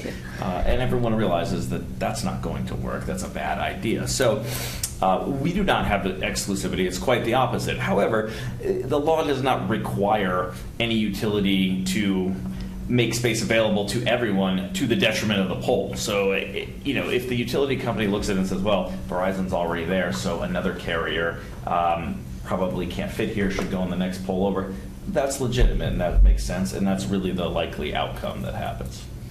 So the answer to her question is you have no exclusivity and you can't stop Sprint or AT&T from putting equipment on that pole. That's correct. This board can. I cannot. Right. Yes. First, could you just, for the record, identify yourself? Me? No, the gentleman who just spoke up. Oh, was you? Oh, yes, he was here. I'm sorry, I didn't hear. I thought it was coming from him. So, you already spoke. I'm sorry. No, they have to. Whoever it is would have to come to us, and what we would do is to answer the question of the cumulative impact of the health impact. We would evaluate the cumulative impact. We would look at both. So we would address that and ensure that they're still combined within the FCC tolerance. And then obviously the other thing is that every single thing has to go to the building inspector. So to the point of multiple people going on the same pole, the reason why they're not going to do that is because just, from a building point of view, you can't put too much stuff on a single pole, and the town wouldn't let you anyway, so I think there's a reasonable balance there. Any reason why we're not putting a tower in instead of using poles? Well, go ahead. Yeah, there's a big reason. The opposition to every tower all the time in every town, and I do this everywhere, is how the tower looks. Nobody wants a tower. The idea behind these is to hide in plain sight. There's no doubt that everybody, or almost everybody, wants and demands wireless service. It's something we have to provide. It's something that American people use more than running water, literally, most definitely. We can't do that in an invisible way. There's no way. There has to be some sort of antenna in the air somewhere. So our job becomes, how do we do it as close to invisible as possible? How do we make it, how do we have the least visual impact that we can possibly have? This is our design to do that. These were specifically designed to look like the components that exist on utility poles, so that they hide in plain sight, as we say. And as we've talked about, when you drive down the street, you don't notice these things unless you're specifically looking for it. A tower, on the other hand, is something that everybody notices, everybody talks about, and if we put out notice for a new tower, this room would be full of probably 50 people. So the reason, plain and simple, is that this looks better, has less visual impact. Well, I think also the fact is that you can add capacity in smaller increments and fine tune it to the specific needs, whereas in a tower, you just have to put it out there and True. It's an average. Yep, that is absolutely true. Putting up a tower is, to some extent, can cause redundancy. You end up providing some additional capacity and coverage where you don't need it, whereas, as you said, this, you can pinpoint it right in the spots where we're finding the increased demand. Does that answer your question? Somewhat, yes. Yeah. So. I have another question. Okay, go right ahead. Thank you. Do I have a say? That's the bottom line. When I got the letter, my first reaction was, you're inviting me to learn about it and get information. Bottom line is, do I have a say as to whether I want it that close to my property? The answer to your question is, you can raise your questions, you can raise your concerns, you can raise your issues, but you don't have the power. It's just the way life is. And a lot of this comes from the federal government too. So we want to do the best we can to mitigate the impact, and to be fair to people, but in the end you can't say, no, I don't want it. No. That's what I thought. Yeah. That's why I came.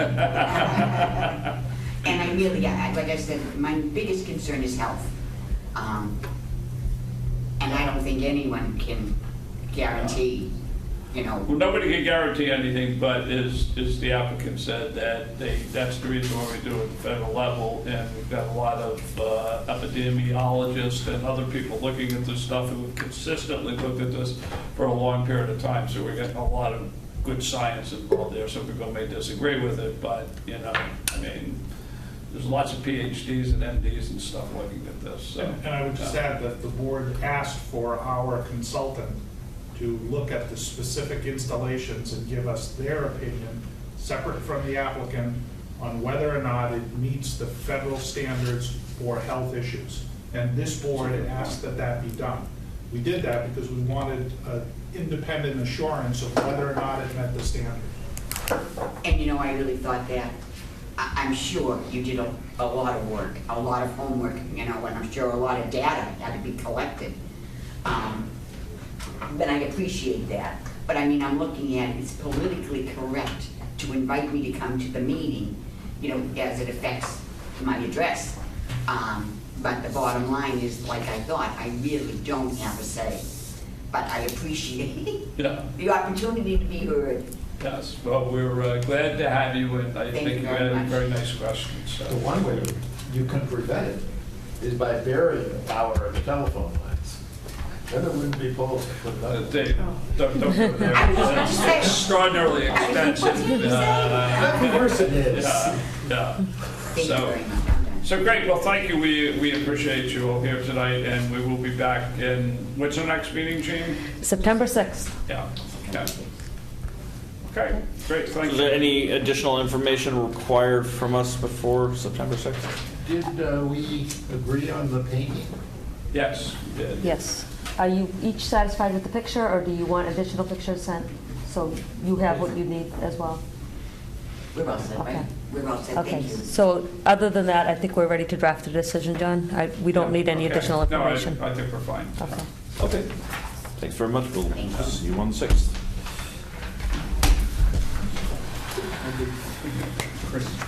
Give her a copy of one anyway.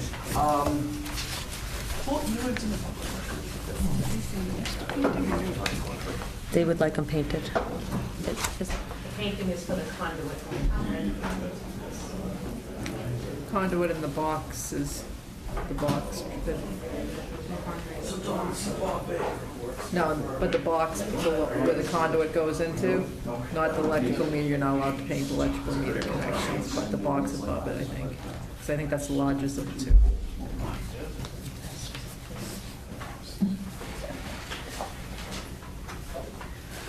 Okay, moving right along. We have two things now that are related. Related to 1600 Osgood Street, Osgood Solar, and it's a substantial change and nets. So, with us, Jean, if you could explain. So first on the agenda is a request for insubstantial change to the recent special permit site plan review notice of decision issued on July 5th. I asked the question of whether these were at all related and contingent upon each other, and I really didn't get an answer to that, so that may have to be addressed tonight. The insubstantial change is requested by Osgood Solar, and it is a request to relocate a transformer into a building from a pad location previously seen on the plans, and to relocate a fence on the western perimeter of the property. So we'll go through that one first. We'll just bring up the site plan here. Yep. Okay. The second item that, again, I deem somewhat related to this is a proposal to relocate nets on the property. And so I'll refer to that sometimes in here in terms of just location. I mean, we can look at the first one without making a final determination, then we can go to the second one. Okay. So let's understand what has changed. Okay, so this is the, behind the building. It's the western location, but this is the solar array that was permitted to the rear of the main building at Osgood Landing. There is a, actually, would you like to look at an aerial view to kind of give perspective on this roadway? Yeah, let's bring up the aerial. I think it will be clearer. It says aerial view. You're not in nets, right? You're in Osgood Solar? Yep, substantial change. Yep. I just want to make sure you're in the right packet item. You're in the request for insubstantial change, right? Osgood Solar, yep. I'm sorry, you're in nets, so come back. Nets. There we go. Okay, so there is a drive aisle to the furthest western part of the lot. So you see the big bend in the upper left-hand corner? Yeah. That is actually a drive access coming from the north entrance all the way to the rear of the perimeter. And permitted, this is the Nets location as I zoom in. So you see the street kind of dead ends into where Nets currently operates. And the perimeter fence was actually at the edge of the paved area in the original proposal. So it really cut off that entranceway to the back, and it was actually going to be 2 gates there for the fire department access. And so the request for insubstantial change is to relocate that fence on the interior of that drive access and to delineate that roadway with pavement markings all the way across the back of the property. Okay, so it would open up that roadway, and the fence would be on the interior side. I'm totally confused on that. Okay, so you see where the roadway at the top left kind of stops at that point? Yeah. So the proposal here, that the permitted solar project allowed for a fence along, say, the grass area. Yeah. That's where the fenced area was going to be. And inside that, Sort of the left-hand side. left-hand side of the grass, yep, Coming all the way down here? all the way down. And they were, Right, yeah. they were Now going they're going to move the fence over to extend that roadway there. Right. Yeah. At the next application, you're going to see that Nets would like to use that roadway for a relocated portion of their project. Will the fence come all the way down? Well, I can go to the site plan now and show you that. I just wanted to put it in perspective. That helped. Hmm? That helped. Yeah, oh, thank you. So now you'll see on the plan, when I said they had to delineate a roadway, you see where that red line is? I'm sorry. So the fence actually would then be relocated to the interior. You can read these blue. Oh, I'm sorry, let me just pull out. So the proposed pedestrian gate line there, and the proposed fencing to be eliminated is the red outer line. And the gate would move it to the interior blue line. And you see the very light gray shade of the very first two runs of panels. Those would need to be relocated, and I haven't been told yet where they're going to be relocated, but within the existing array. Now, you see the proposed gate to be eliminated. There's two red gates that originally were included in the permitting. So there's one to the far south end of this picture and to the northern end. The fire department comments were received today, and I gave you a hard copy of that. They are okay if those gates are to be eliminated and pedestrian access gates to be installed. And you see those are pointed, and again, the blue arrows point to 3 new pedestrian access gates. So if they needed to get in an emergency, they'd be along that sideline, and they're already along the southern sideline. And the reason for relocating those 2 rows of panels is because you need to provide the 10-foot spacing there. How wide is that road now, then, makes that road, the fence being moved?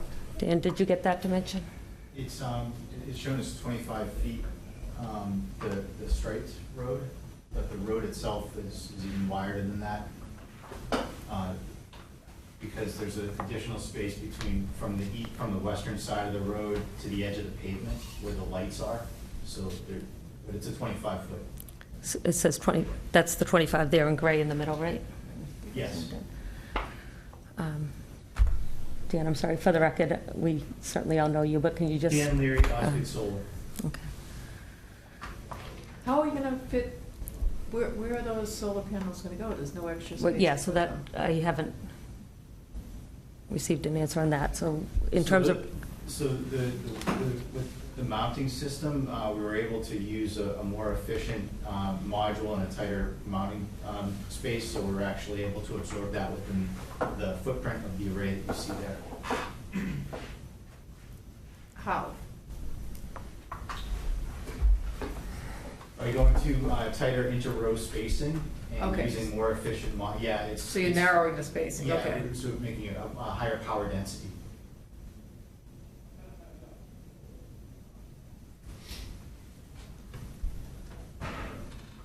So, just so I'm clear, is effectively we're just moving the fence in, and so that would mean, as you said, the continuation of the road would Right. continue. Okay. That's it. For this area, there's a transformer insubstantial change request on the northern lot that we'll go to next, but I think Peter has a question here. I just want to understand, I understand we're moving the fence over Yep. to continue the roadway. So now the roadway continues along the edge of the solar arrays. Why? Well, again... Why do we need the roadway? Well, again, I think the request came after the proposal to relocate nets, and we'll get into that in a little more detail, but Dan, Rebecca, and I had met, and we were walking the property for the original, what was being contemplated for the access way for nets to get from this portion of the lot to the northern portion. And in that walk, without having the plans in front of me, I said, well, why wouldn't we just use the perimeter road in the back? And then we got into discussion, well, it's gated and it's obstructed, it's no longer going to be a drive access way. And the roadway has always existed. Has been used quite extensively in its history. And the fire department is very happy to see it back opened up because it just makes more sense to do it this way than to gate off that section. So that's why I asked, is it contingent on the other? And So- I think they would, Right, so there's, we see there's this no with- harm. Yeah, I think You know. but that's good, because it's fine to make a connection, but Okay. at least we see what it is, and so let's see what the other change Okay, is. so the other one is the transformer. Yes, I'm sorry. Is that roadway 100% intact? Is there any improvements that are needed, signage, directionals? I mean, it's been closed off for decades, hasn't it, or? Well, there's no delineation, so the fence is really going to kind of act as a delineation for it. So right now, it's just wide open pavement to the Nets operation. I mean, I tried to walk it, and I couldn't. It's in very good condition.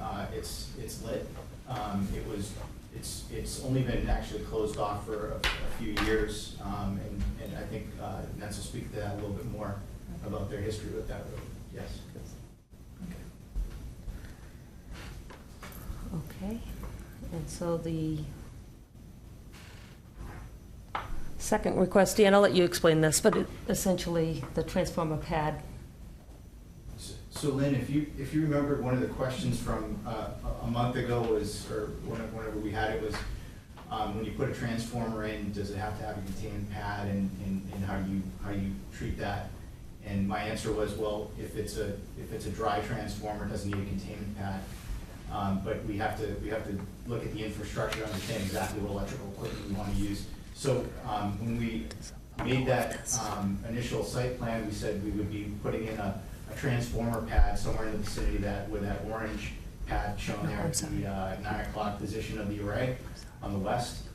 And after some more site investigation, understanding the infrastructure, especially the underground infrastructure that we're utilizing, so we don't have to do extensive overhead work, we determined that the smartest way to do this was to use a dry transformer, meaning there's no oils in it, there's nothing that needs to be contained. And we'd be putting that dry transformer, it has to be in a conditioned space, so it's got to be at someplace with a roof and everything. So what we've proposed is to put a 25 by 26 foot shed, which is just off the north side of the screen right now. So if you could please just scroll up a little bit. Perfect. So right in the dead center of the screen, there's an orange square, and that is a 25 by 26 foot steel Butler building, which we are proposing to house the transformer and the switchgear for basically the electrical distribution for this northern array. That'll feed the substation, which is that group of buildings just to the north, via one overhead line. It's going to come up from the backside, the top of the building. It's going to be 18 foot high, and it's going to feed right into the top of the medium voltage switchgear, which is that orange line. We have a photo of what that building would look like, if you'd like to see that.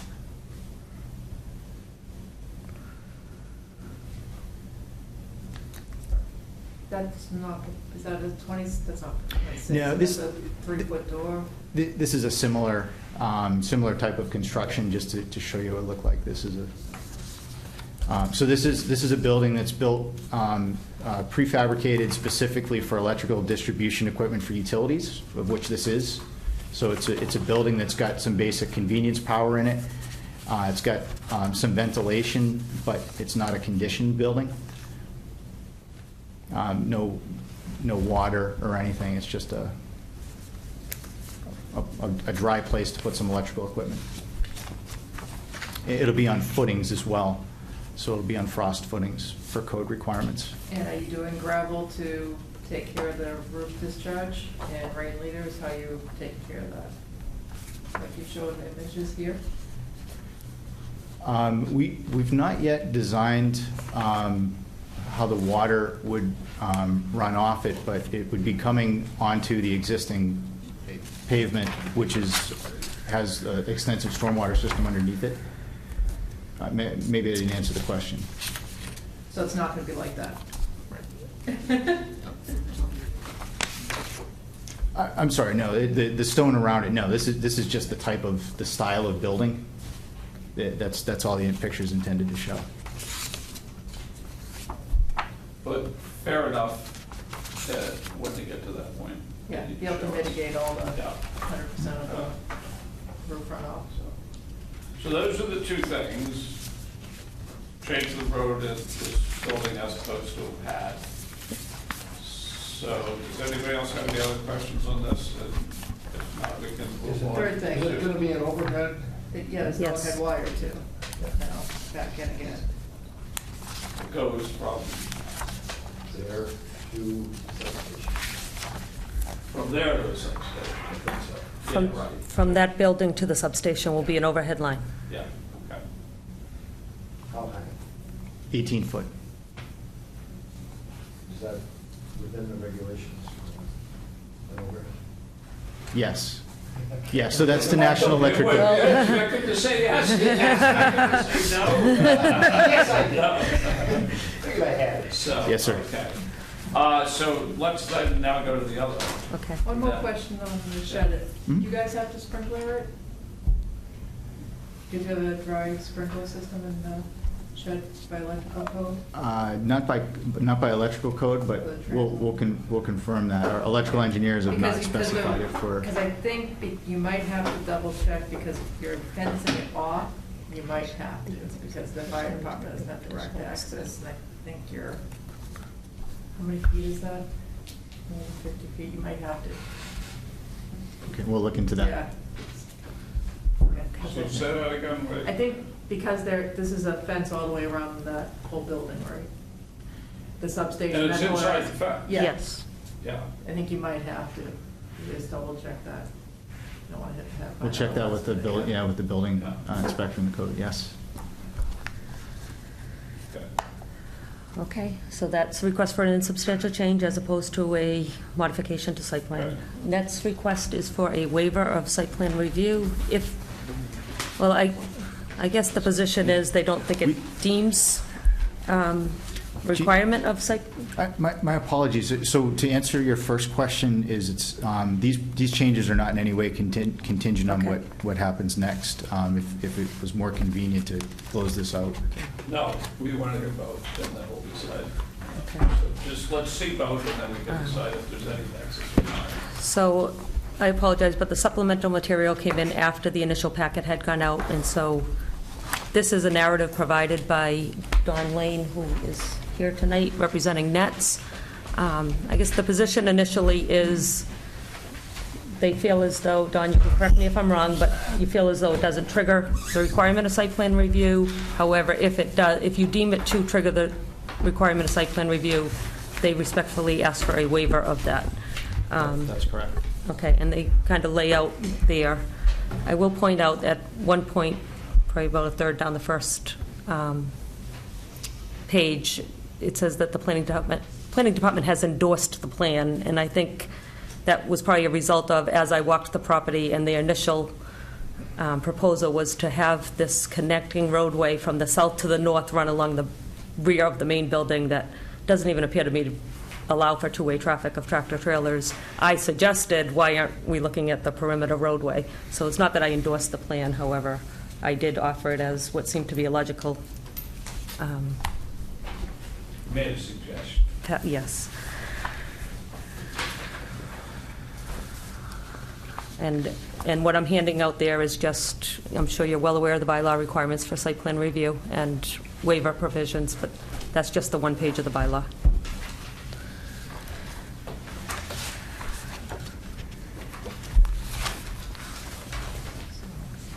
To the plan. So we'll walk through the plan, and then a condition in the, again, notice of decision issued July 5th for Osgood Solar's ground-mounted solar array system was that the planning board shall be notified if any proposed change in location for the NETS business prior to any relocation, and the applicant will then be advised of any applicable permits required for said relocation. So I have sent this plan to town departments, and I'll provide those review comments after we really look at the proposal.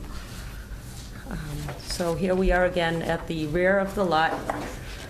which is this bright blue to the far west side of the property, the rear of the main building, is the solar array we just discussed.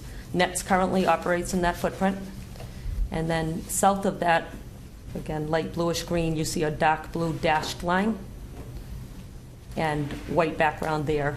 This proposal contemplates, NETS has a state trooper testing for CDL licenses that needs to be separated off from their regular tractor-trailer training school. And so that area there would be dedicated to still the NETS business, but it was for state trooper, if I say that wrong again, correct me, but certification for the CDL license. That's correct. And then in the red triangular spot there, they're proposing snow storage. And then the darker blue outline is the NETS training school proposal. Now, the entrance in and out for this training school right now is at that south entranceway off of 125. The proposal is to continue coming in that south entranceway. And then as you pass the proposed location, tractor trailers have to get to this dock area at it's in a real dark gray shade there at the rear of the building. And so the traffic pattern to get to the loading bays at the dock would be to follow that main driveway in around the NETS operation, kind of take a right and a left to the dock area. One thing I wasn't sure of is, okay, before I go to that, so then to the north, the proposal would be to use that driveway, which is outlined now in red, connect it to the northern main driveway, up to where the ball fields are, which is that white box to the northern side. The orange indicates where they have, it's in control driving school, I believe is the name of it. So they do some kind of high-speed driving school currently in this location. And the proposal is to add a NETS split location in the blue area. That's currently where parking exists today for the ball fields. The proposal is to move that, and I have a separate ball field parking and crosswalk plan, but it would be, go ahead. Just, to some degree, we're going through a lot of stuff here, and so I think from our perspective, again, we have to make two determinations tonight. We have to make a determination that whether it falls under site plan review or not is the first one, and whether we should allow this as a waiver if it does. And I mean, I'm at the point already where saying that, first, I've always thought this should come under site plan review because it's directly triggered, and practically speaking, it has a major impact on the site and how it works. And secondly, I don't see how this could conceivably be treated as a waiver. It's, you know, you're taking something that was in one location, we're moving it to two locations. It has a lot of traffic impacts and so forth. It's not the kind of thing I want to spend 15 minutes of making a decision. I'm perfectly fine now that I've seen both of those things with the stuff we've seen so far. I'm okay with that. But this seems to me to be far more material than that. I don't know how anybody else thinks, but I'm not sure I need to hear very much more to make a decision on this. Well, I think agreed. I think we talked about this, that we felt it would come under site plan review when they removed it from the prior. I agree. Yeah. So that's basically where our head is, that I think that I could live with the first one as an insubstantial change as long as we documented it properly, but the second one, I don't see it, so.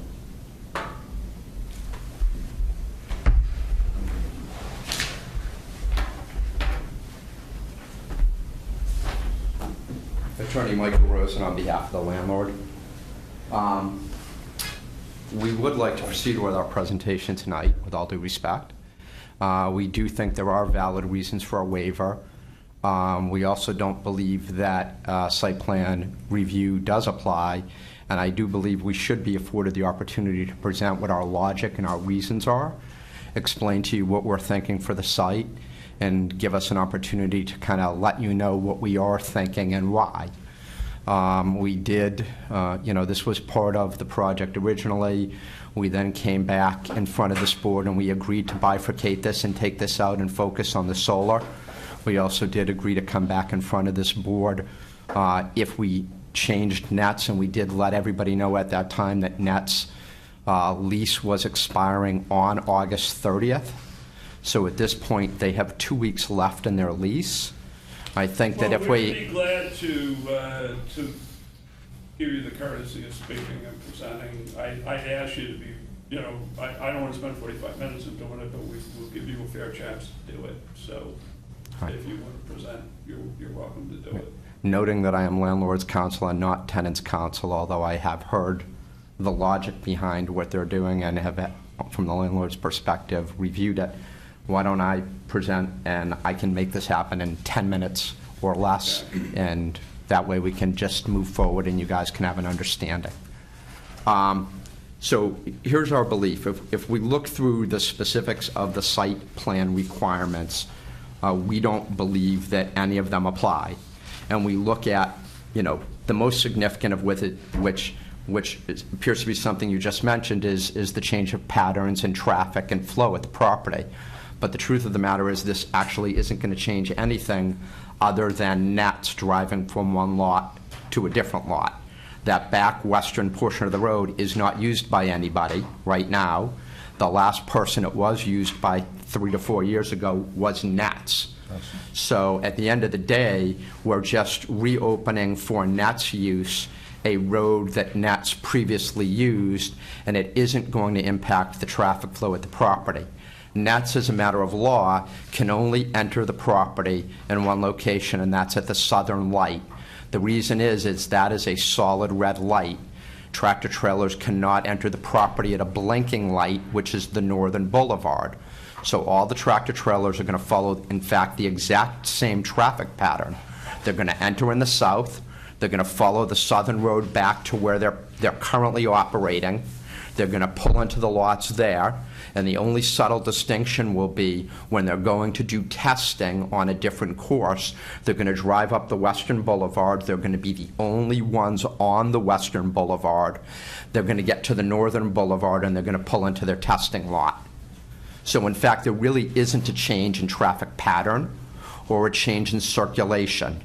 There are no other vehicles using the Western roadway. That's number one. Number two, this is a temporary solution. Their lease expires on August 30th. We are looking to offer them the right to continue to occupy the property until next June 30th.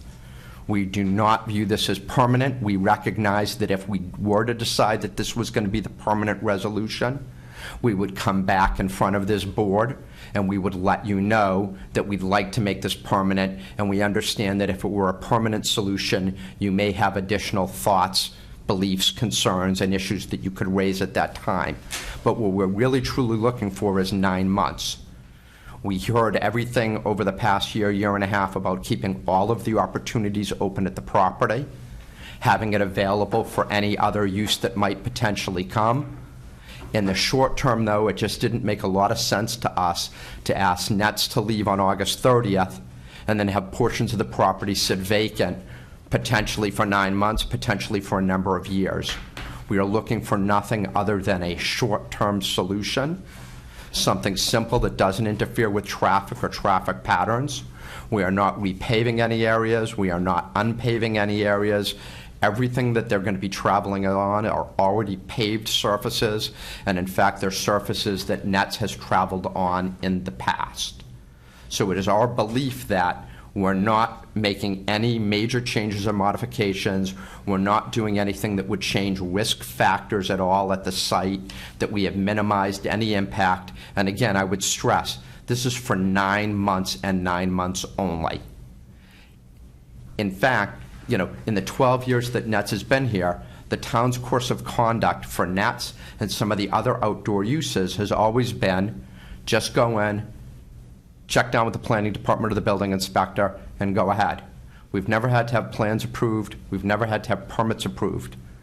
If the position now is that every single time we make use of the property for outdoor purposes, the other lease right now that we have up for renewal is the ball fields.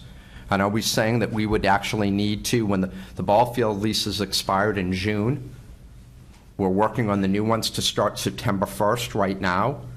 I would presume that the same rules would apply for nets as would apply to the use of the ball fields. And if that's the case, do we have to tell the people that are going to use the ball fields that they also now need to come and get a special permit before they can use the ball fields for the upcoming season? We're looking for temporary solutions. We're looking for interim relief. We're looking truly for 9 months, June 30th, nothing more. We're not changing any characteristics. The most significant changes are the moving of the fence, which the fire department has reviewed, and really that's it. Unless, and I know you've spent more time and you've been out there, is there anything that I missed in trying to do this shortly and concisely? I would just say that the main driveway in for all these tractor trailers now, that is a new configuration to get to those loading docks going around. Nets today is pretty isolated in the back. There's no conflicting traffic going in or out of that area. Now the tractor trailers will come around the Nets operation, so there has to be some type of delineation for that other than cones. So there's blocks and I believe signage that are in the solar plan, and well, we might have to move them a few feet, and we're looking at that. In the solar plan? Yeah, in the decision. They're in the second sheet. Of what? Of this? So it is delineated with concrete Right, blocks yes. that are Right, that are going to be 3 feet by 4 feet by 3 feet Right. with signage. So where did the tractor trailers come in and out of that area, or either way? Where's the entrance in and out of the tractor trailer school? Can you? I can't do it from here. Okay. Do you want to, or do you want to show me and I can? Can I approach? Well, yeah, go ahead. It's kind of scales, yeah.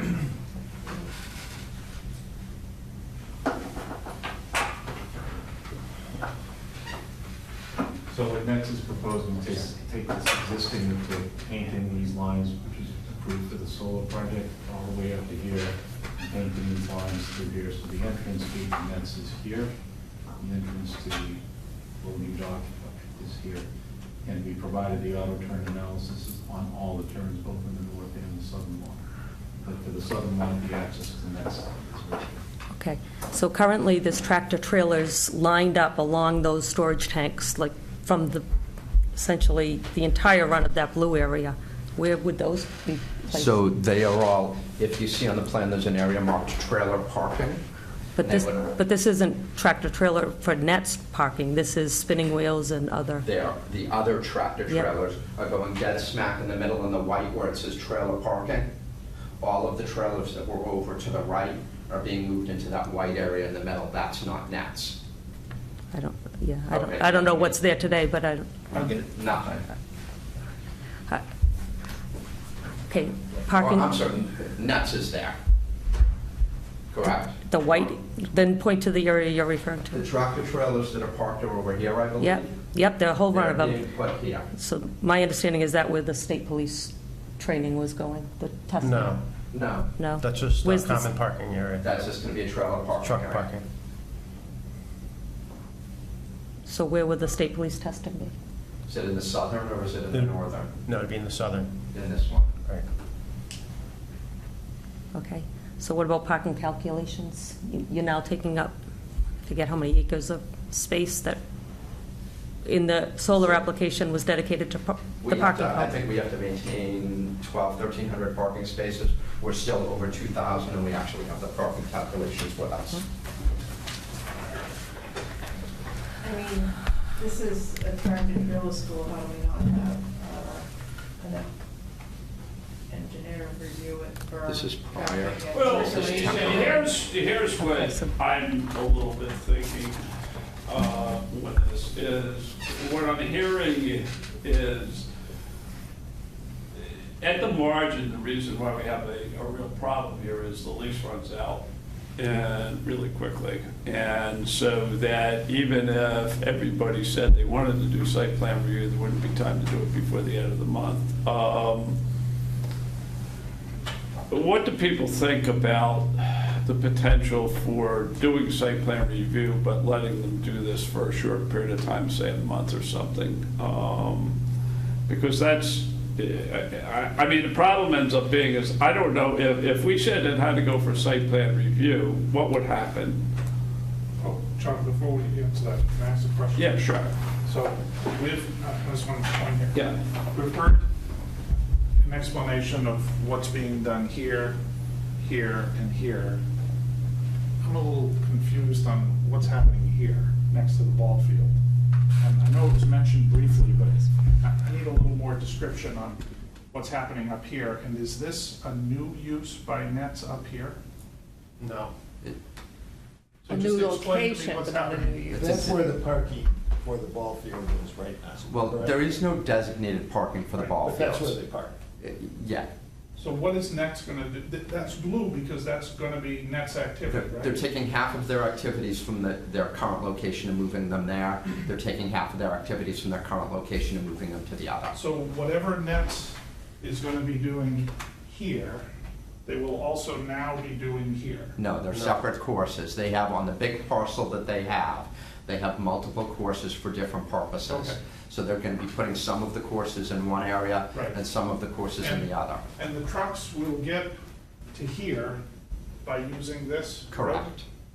And Correct. They cannot go to the front of the property on the northern boulevard or come back. Do we have to have any concerns here, John, in either the short or long term? And I'm just asking a question, with tractor-trailer trucks transiting adjacent to the solar arrays, because that's new. And do we have to have any special assessment of tractor-trailer trucks running the course here next to the ball fields? For the driving school. So they're all, you can see the barriers on there, they're all being segregated by concrete blocks that weigh over 2,000 pounds a block. The blocks are 3 feet by 4 feet by 3 feet, and fencing, and all of that is shown on the plans. And again, we've designed the whole thing so that everything is essentially movable. Plug and play, so that if something comes forward, a different opportunity, it can be moved. And again, we're looking for 9 months. Where do the ball fields And they're gonna park on the other side of the With the street. concrete barriers, now we have an issue with stormwater, because that's going to change the patterns. How many barriers are going to be there that weren't there before?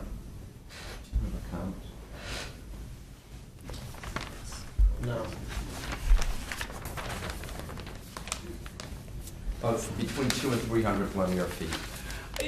I mean, I'm sympathetic to your plight, but this is a this was a self-caused problem. Is that if we had done this 4 months ago, we would have been through site plan review by now. But now the problem is you don't have enough time to do site plan review, so you're asking us to waive it, and that's not our problem.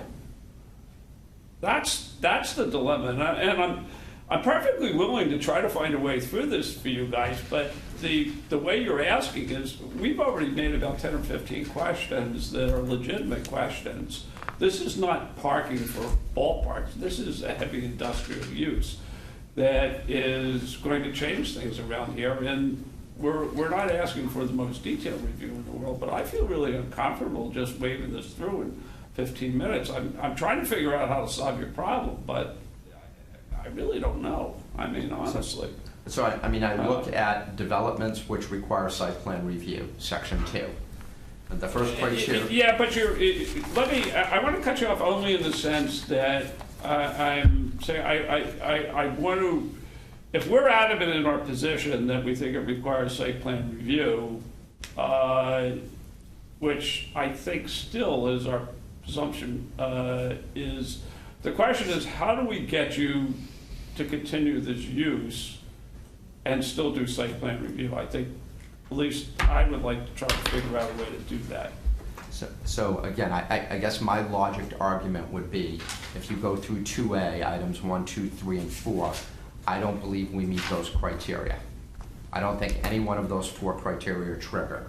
There's no new buildings or construction containing more than 2,000 square feet of gross floor area. There's no construction which results in the addition of more than 2,000 square feet of gross floor area to existing buildings, or requirement of 5 or more new or additional parking spaces. There's no construction, site improvements, or new uses, this isn't a new use, in existing structures which contain new processes not normally associated with the existing use, which result in changes in a potential nuisance to an adjacent property. So it's not a new use, and it's not a nuisance to an adjacent property. As we explained to you, we're not changing the traffic circulation. It's the same pattern. Well, we would think it is. I mean... Maybe the theory here is it's a compromise, and what we agree to is we've got temporary relief for 9 months, but for anything longer than 9 months, we have to come back and get site plan review and approval. So I think we heard that, and I think it's helpful to hear that perspective, but it strikes me that there is a concern about it being a new process in terms of what sections it's using, and I mean, I don't understand how this couldn't be new traffic circulation, because they're now circulating up to the north part next to the ball field. But I also agree with what you're trying to say, John, of how do we get them where they need to be? Well, also our consultant said when they removed this, they said it does trigger a review. Right. So our outside consultant had said that previously, but then they removed, and that's out of the item, so isn't it? She struck that basically because they were removing it, so. When do you just, when do you plan, I know you keep saying you're gonna put the solar arrays down any minute now, but you haven't started the north side, which would not be impeded by nets moving or not moving. When are you gonna start construction? We need access to that lot by September 15th. About September 15th. I mean, you know, the other thing is there is building inspector oversight. We have to prepare plans. We have to submit. They have to review. They have to, you know, there's certainly a list of things that Gene has given us. We've gotten the fire department out there to review. We understand, and again, I know you don't, like you weren't thinking that we were going through the plans tonight, but we did do fairly detailed plans showing where all the barriers are going, all the fencing is going, you know, signage, we're able to address everything. And then the next step on this is we also want to know that we can free up the ball fields on September 1st. And until we know we've got this done, that kind of puts us in a little bit of a catch-22 with them as well, because we want to make sure that this doesn't impact that in a way that we would have to hold back on that. So I'm more concerned about safety, honestly, in the ball fields. I don't want to find there's an accident on site. Well, here's the thing. If, let's say, fundamentally, these are your plans. Yep. Okay. And if, again, I'm speaking generally, if you had to file for site plan review, yeah, you would have to fill out a few forms and do a few things, but basically, fundamentally, what's here is what you're, okay. So, why can't we, what's the earliest we can get site plan review scheduled? The filing date is Friday for a month from then, so the second meeting in September. But the filing date is Friday. Can we take the plans that we have now and go to our consultant now? Yes. Yes, but again, I think Lynn just brought it up. So when this was filed for the ground mount system, it was filed with nets moving to the location in blue there, demolishing where the storage tanks are, and nets was going to extend straight up, and that's why it didn't need to have a split operation. At that comment from Lisa Eggleston at the time was that change with the trucking operation there, the heavy metals and other things that the truck operation brings, the stormwater flow will go directly to wetlands, where in the back it flows to stormwater ponds. So she felt some mitigation would be needed. So I think the big difference is, in that instance, we were demolishing thousands of square feet, which was going to then expose open surfaces that were going to need to be paved or changed, and work was going to need to be done that was going to impact, whereas here, we're not changing This is my anything. point is that if we, here's what I'm thinking at this point, it's not the perfect solution, but is that if we put in an application for site plan review for the second meeting in September, but what we did was we took the plans that we have and we gave them to the consultant now to review. And what we tried to do, we could even come back at our next meeting and talk about this thing again, is that we could try as best possible to button up the site plan review at our first meeting when we hear it. And then that would be, sometime in the middle of September, but we would have gone through the engineering process, we would have gone into thorough due diligence, we would have had a chance to look at everything, and we would finish it off before the end of September. It's not perfect, but I feel like that's probably what I would offer up as the most reasonable solution to what we can do. I don't know what everybody else thinks, but that's, it's a little bit unorthodox because we're reviewing it with the engineer before we have the plans, but, So what would happen between September 1st and the end of September? Well, I think Johnson would continue discussions on. What we would do is we would take these plans, give them to our consultant, and at our next meeting, we would review this stuff, but not in a formal setting. And then we would open, by the time we opened the hearing at the second meeting in September, we would pretty much know what all the issues are. We should be able to resolve them and vote on it that night. It is a little bit different than the typical thing because the notice requirement for people to show up, nobody's going to show up for it. So I don't feel like there's an issue there. But that would be the thing that we would get our due diligence process in, and we wouldn't be that far behind. I agree with that. It's just, so what about the physical operation of nets? Where do they operate out Well, of for that month of September? That's my point. That's your point, I think, was maybe we have 2 to 3 Well, they weeks. could I mean, you're talking September 15th versus September 20th. You're talking 5 days. If they got to the point that, actually, you're talking 4 business days. So by the first week of September, if they got everything in that the consultants need, they'd have a good idea of what they need to do. I just wanted to back up to answer your question earlier, we never did. So what would be taking place in the northern lot would be pre-trip inspections where the students are actually checking out their vehicle, straight backing, parallel parking on the site side and the blind side, and alley docking. It's all less than 2 miles per hour in reverse in a controlled environment. And we do have close to 400 students in school, so we obviously need a place to train. We do like North Andover, but we are accountable to our students, and it's important that we continue our operation. We can't tell them on September 21st, sorry. I mean, they got, and they're doing, I mean, the catch-22 of it is their business is safety, and it's what they're doing. So, I mean, But I mean, we've offered up, I think, a fair amount. I mean, we're sympathetic to the problem, but this was what you're asking is if this had happened a month ago, we wouldn't have this problem. And by waiting until now to do this, it becomes our problem, and it was not caused by us. And I think we were trying to ask about what's with nets, and I think we were doing that to try to be proactive to what do we need to do to help you with. And there was no answer. I mean, the only reason I say that is it's not like we're not interested. Actually, Peter, there was an answer. The lease expires. Yeah. Well, it was twofold. I mean, part of it was Lisa's opinion was that by taking down those buildings, that she was going to advocate for a more fervent stormwater management program for the entire property, which was going to trigger additional costs and expenses for the tenant, which was going to make the lease unfeasible.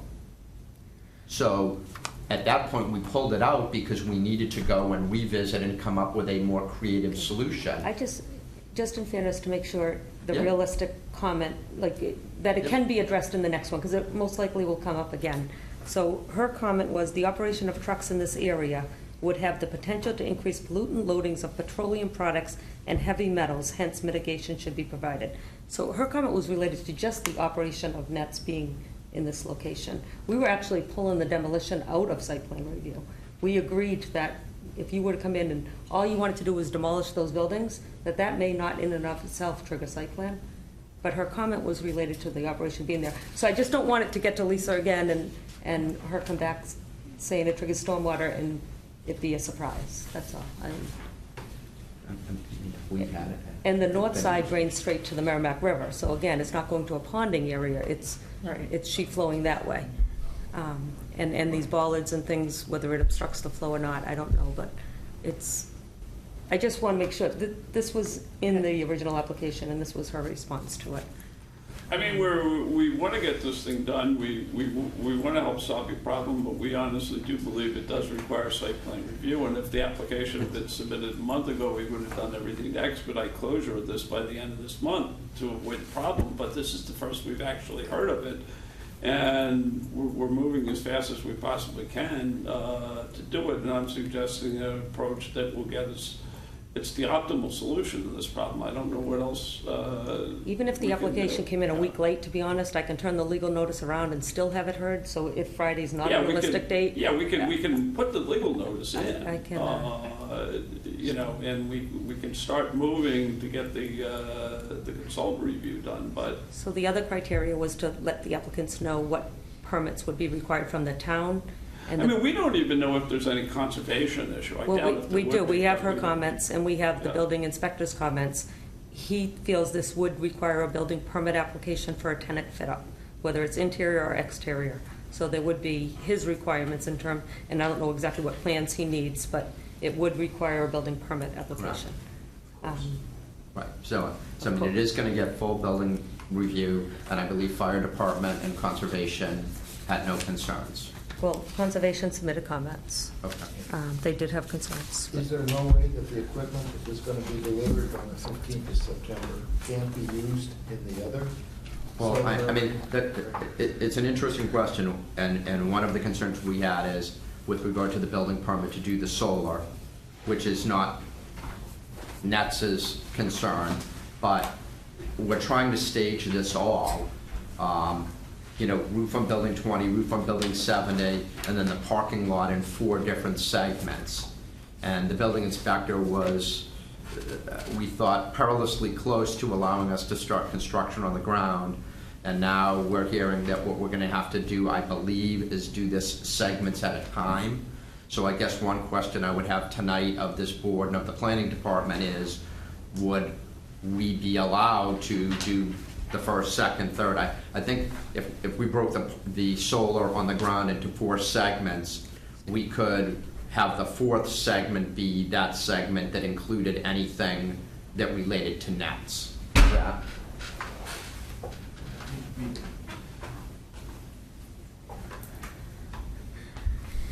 The building department was saying you had to do it at once? So, no. Okay. I guess my understanding is the building commissioner didn't understand that it was going in the same footprint of the Nets operation. Okay. So he would like, possibly if it was required, to separate out the north parking lot as one building permit application, and then once Nets vacates, he can allow a second use in that same footprint. As far as planning, they've met all the criteria for me to sign for the ground mount system. I can sign the building permit once it makes it to me. Wouldn't that be I'm just devil's advocate on that, isn't it, if you go with 2 building permits because of the tiering of it, wouldn't that cost them more for the building permit, making them go that route? I don't know why it would, so just Well, I based thought on the cost. there's no tiering. No, there's no okay. tiering. Okay. I just didn't want to. Yeah, so Okay. Dan could probably speak better to the building commissioner's Okay. take on this, but they have met the criteria for us to sign off in terms of the notice of decision. Okay, so as long as that's met, I mean, so that we can start moving, to answer Mr. Kellogg's question, anything we can do to keep moving gets us a little bit closer. I've got to defer to Nets. I mean, they've got students and they sign up new students every day. I don't know. But if you're not putting solar panels where they do the training, At some point, Oh, the solar panels are going there. at some point, they At have some to go point, they're down. going. We don't have a choice. Okay, but we can't guarantee there won't be a problem with the site plan review, but we'll do every, I guess. Well, We'll try to- if you look at the letter from Conservation, it's interesting because it says, I think, the key paragraph is that portions of the vehicle use and storage areas are within the 100-foot buffer and the 200-foot riverfront area. These areas will be subject to more intense use than under the previous use. Water that drains from these areas flows directly to resource areas without treatment. This might result in an increase in the pollutant load, blah, blah, blah. At a minimum, deep sump pump hooded catch basins should be provided, or other treatment is recommended by the town's stormwater consultant. So that says there is something that we have to address here. So that's the real kind of reason why we want to have our process, to make sure things like this get captured, so. Right, I think her comments are more of her concerns, not having a lot of detail. I don't know that it necessarily triggers permitting with conservation, however, she submitted comments. But that's why we want our consultant to look Right, at it. yes. That's my point. So, I mean, we could expedite as many of the things to do it so that when our stuff is done, we can go forward. But I think realistically, what we're offering up is an expedited process that'll actually start before the formal public hearing. We'll get it done as quickly as we possibly can. Again, to be realistic, I think our first October meeting is the 2nd. So if it was not to wrap up on the very first hearing, I mean, we shoot September to wrap it 20th. up. That's why. Right, shoot to it, and October 4th is the next one. It's really depend on the applicant and It's what they gonna get to the cover it. consultant. It also Yeah. won't wrap up if we don't Consultants. get comments from the professionals until right before the first meeting. Well, we'll push them. That's part of the reason why we want to start now. If the plans are in basically good order to be submitted and are complete, we can do it now. We can start now. Can I take 2 minutes and confer? Okay, sure. Can we skip on and do a couple of Yeah, let's housekeeping do a items, and you couple can of have 5 minutes? housekeeping items. Thank you. Okay, where are we at? Okay, so what else do we have here? Let's do minutes. Okay, I had one comment For minutes. on line 64. It says that this is for the 1210 Osgood, that the 2 front buildings in the leasing center will have municipal sewer. The back 2 residential buildings will feature a pump station. All the buildings are going to have municipal sewer, and the front buildings would be gravity fed, and the back 2 are going to have a pump station. But it implies that they're only going to be municipal at the front. Jean's ignoring me. She doesn't No, know no, what to no, I take. didn't hear the beginning. I was looking. So they're all in municipal sewer. Yeah, it says. 2 buildings of which need a pump. Yeah, That's all. but it says, only the front 2 are in. Oh, okay, that's fine. Yep. Okay. And that was my only comment. Anybody else? I don't have any comment. okay, so you're going to make a motion to amend the minutes, to approve the minutes as amended. I will make a motion to approve the July 26, 2016 meeting minutes as amended. Second. All in favor? Aye. Okay. Anything else? I don't, Our standard items? an update on tree removal. Peter has made some comments to that. We didn't include it in the packet, but we're getting closer to the tree removal presentation. And the second watershed mailer, I provided Lynn and Peter some comments on that, and so. Did I actually volunteer to do You the did. mailer, not the graphics? You volunteered to help. Definitely offered to help with that. Okay. Thank you. So I Thank you set a very series of bullet points and of criteria I think should be covered in it, and we're working much. towards it. Yeah. And John, on the tree removal, as Jean suggested, I also, just so you know, we looked at the conservation departments, and their stuff is really specific, as it should be. But it was helpful to me just to contrast with what they have, and I think reinforce that it should not include pruning or branches, as we discussed. It should include the big trees, but that there ought to be some guidelines. Yeah. And so I think we've gotten close to something that strikes that balance Yeah. of, prune away, but for the trees, here are guidelines that should be, that we should have in writing. Yeah, okay, good, that's fine. Can someone just about what they're up about? I asked the question, where will the ballpark people park? It's in your packet. There's a plan in the packet. I don't know if you guys want to get into it. I'd rather do it when he's I there. don't want but- to, I don't want to, no, David. No, seriously. Well, because it's about the I don't want to go applicant. with the thing unless I get an answer to this. The applicant has to be in the room while you're talking about this, Yeah, you're right. okay? I just want to know. The applicant has to be in the room, stop. But he said a. Stop. David, No, no, the applicant has to be in the room while you're Please. discussing Yes, this, please, David. stop. you're right.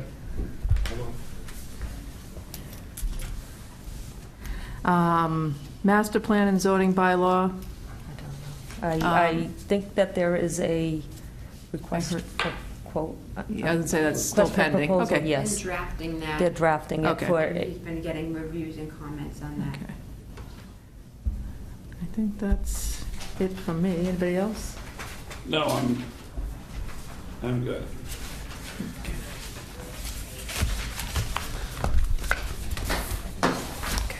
Should we tell them the I 2 don't minutes even are up know or what 5 it minutes is. are up?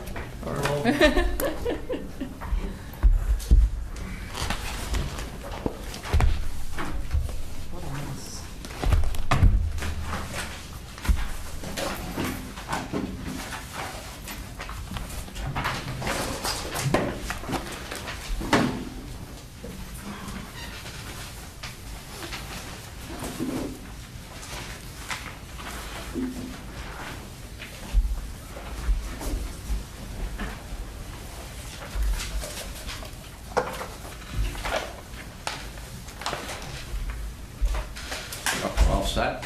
Yeah. We talked about it, and we would like a decision this evening, and our thinking is this. This is and has always been an industrial facility. For 60 years, there have been tractor trailers parked on this property, there have been roll-off trains parked on this property, there have been tractor trailers driving up the western boulevard of this property. It is a pre-existing use. That use has always been there. Lucent left 12 years ago, and we recognize that, but over that time, there have been trailers and trucks and tractors parked on various locations on this property for the past dozen years that my client has owned it. So, If I could, okay. the tractor trailer school has used the western road. They've driven on a paved surface. We are constructing nothing. We are doing no work. We are continuing to use a piece of property that has been used for industrial purposes for 60 to 70 years. All we're doing is we're taking some trucks that are currently in one location on wheels, not permanent structures, and we're having them use a different portion of the property for 9 months. We're not changing the industrial nature of the property. We're not changing anything. It is all pre-existing. They used to have tractor trailers over there. They used to park roll-off trains over there. There's train spurs over there. We are imploring you, we are begging you. They will be out of business if they cannot service their students. They have state contracts, they have state mandates, they have licensed tenants, licensed students who take their courses. They have 6-month commitments to those students. Could we have done this earlier? Yep. Could we have fixed this sooner? Yep. Hindsight's 20/20. We thought we had a solution at one point by ripping down some of the buildings and putting them in a different location. But at this point, for lack of a better term, we are in a conundrum. We are begging you for 9 months. We will agree to come back and do a more thorough review if we wanted anything longer than 9 months. But we truly are not expanding on any use, any structures, or anything going on at this property.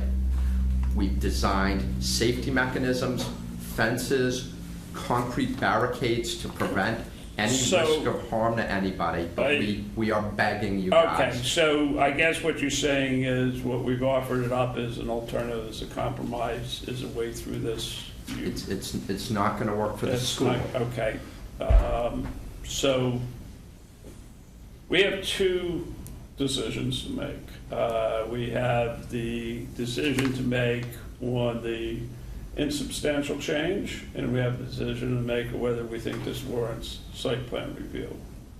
So, I guess as, just to layer something else in, is there a way of putting a sunset on a waiver provision that we would allow a waiver site plan review for the 9 months? I guess I'm just throwing that up as maybe that's an alternative. And I would throw as out, well. on top of that, we would not object to that. With conditions that site plan review must be completed prior to that. We've never let an applicant design their own safety, I mean, of a site. I mean, Okay, yeah, that's true, I'm just. It is a licensed safety school. They are held to higher standards than the town's traffic, than highway traffic. And maybe you can tell them a little bit about what your business does as far as safety and what you do from a safety perspective. I mean, what I'd like to do is I'd like to poll the board on, first of all, the first topic, when the insubstantial change is, are you okay with that? Yes. Okay with that? Yes. Okay, so we'll make a motion to that effect, that we're okay with that. In terms of the tractor trailer school, I think it's basically the determination is we believe it requires site plan review or not, whether we accept a 9-month waiver outside of site plan.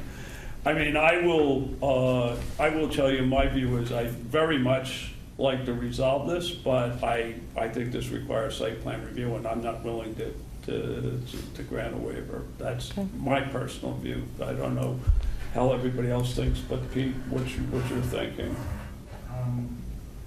I'm disappointed that the solution you're offered is not being considered. Okay. I think that's So if basically your determination is that it would require site plan review. Dave?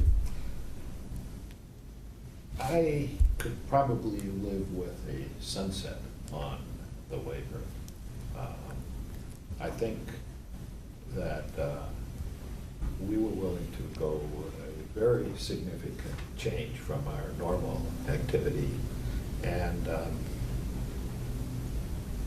I don't think you matched that at all, but I'd still say a waiver, that sunset with something that says we have to have a site plan completed by, pick a date this year. That's not what they're proposing. I know that's not what they're proposing, but that's what I could accept. Other than that, I don't think we can go without a site plan. Lynn? I think it needs site plan review. I'd like to work out some sort of solution to keep them in business. I mean, technically the lease expires in 2 weeks anyways. I mean, I don't know why you couldn't extend their lease for 2 more weeks after that and work with us. We can get it done. I think part of the problem is that if it doesn't get done, they're in a deeper dilemma than they're in today. And again, to Mr. Kellogg's point, I mean, maybe there's a way you can craft it that we have to, file for site plan by December 31st. But they have a commitment, and their commitment includes contracts with, for instance, the state police, who are there 24/7 at the facility. This is one of the safest, most professionally run, and we are hearing everything you're saying. We truly are. Unfortunately, there were also time constraints, as you're well aware, with getting the solar project done that put an impediment on the other side of how much time we have to work. So we've got a school that they're going to have to go back and report to their students that they have an issue. What's plan B? There is no plan B? There is no plan B. But I don't see why you're setting a deadline. Because we have to get the panels down. We don't have from a timing perspective, we're under a state program that requires us to get those panels done. Restructure the assembly so that the last place you put panels is where this is located. We are doing them last. I mean, if you were to say to us a week, I'm making this up, that you would temporarily use some of this other space for a week till we sorted this out, I'd say, fine. but you went 9 months. I mean, you know. So their commitment to their students is 6 months, and the course has to be certified by the state. So I don't understand that. What commitment to the students? Can you explain? it's a teaching commitment, so their students. Okay, so when does It's a 6-month program, so When- we so enroll when's students, we your start program? classes every 2 weeks, so. Okay. Students are in school for 6 months, so when they Okay. start, we just started a class Monday, so they're in school for 6 months. So you already made that commitment to students without a place to teach them? Well, we Essentially. thought that we were good to go, so obviously, Okay. but we've been, we start every week we start a new class. so. Yeah, I mean, yeah, again, what's happening is that we're being made to jump through a bunch of hurdles because of some private business issues that have nothing to do with us. And we're willing to go pretty far, and even at the end of it, we're even suggesting that if we're in the middle of September and we're really close, we may say, hey, get started on doing what you're doing on this, but bear in mind, we're going to make a decision within 2 weeks.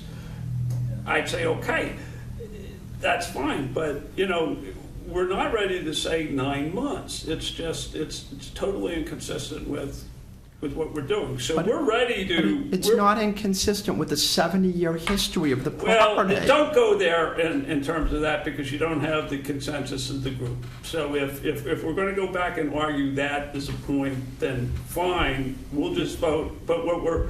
Mr. Chairman, you want us to meet you part way. Well, 9 months isn't going to do it. Okay, so I guess our theory is a 70-year history, give us 9 months, and we agree to file for site plan.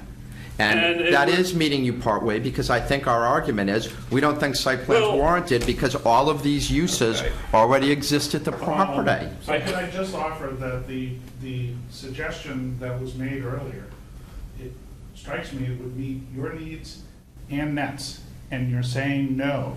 Go ahead, can you walk it through? What John has what already we're described. saying is we are going to start tomorrow. Take your plans, clean them up any way you want, and give them to our consultant and have our consultant come back so that we can iterate the thing so we can get every issue pretty much close to resolved by the night that the formal public hearing begins, and that we end this thing on that night and you get your approval that night, which is the end of September. That's what we're shooting for.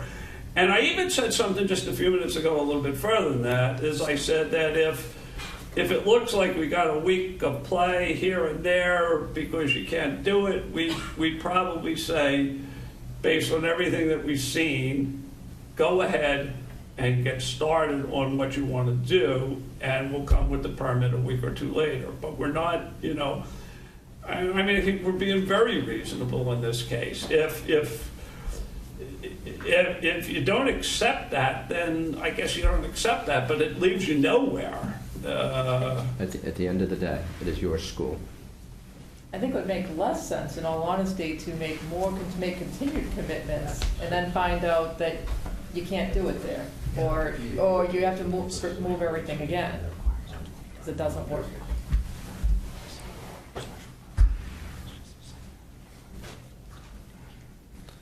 That's an excellent question. So, we go back and forth on whether it's a site plan or a special permit. Special permit has a 20-day appeal period. I know with example, like the dog daycare, you did it as a site plan. I know on the solar we argued that it should be a site plan.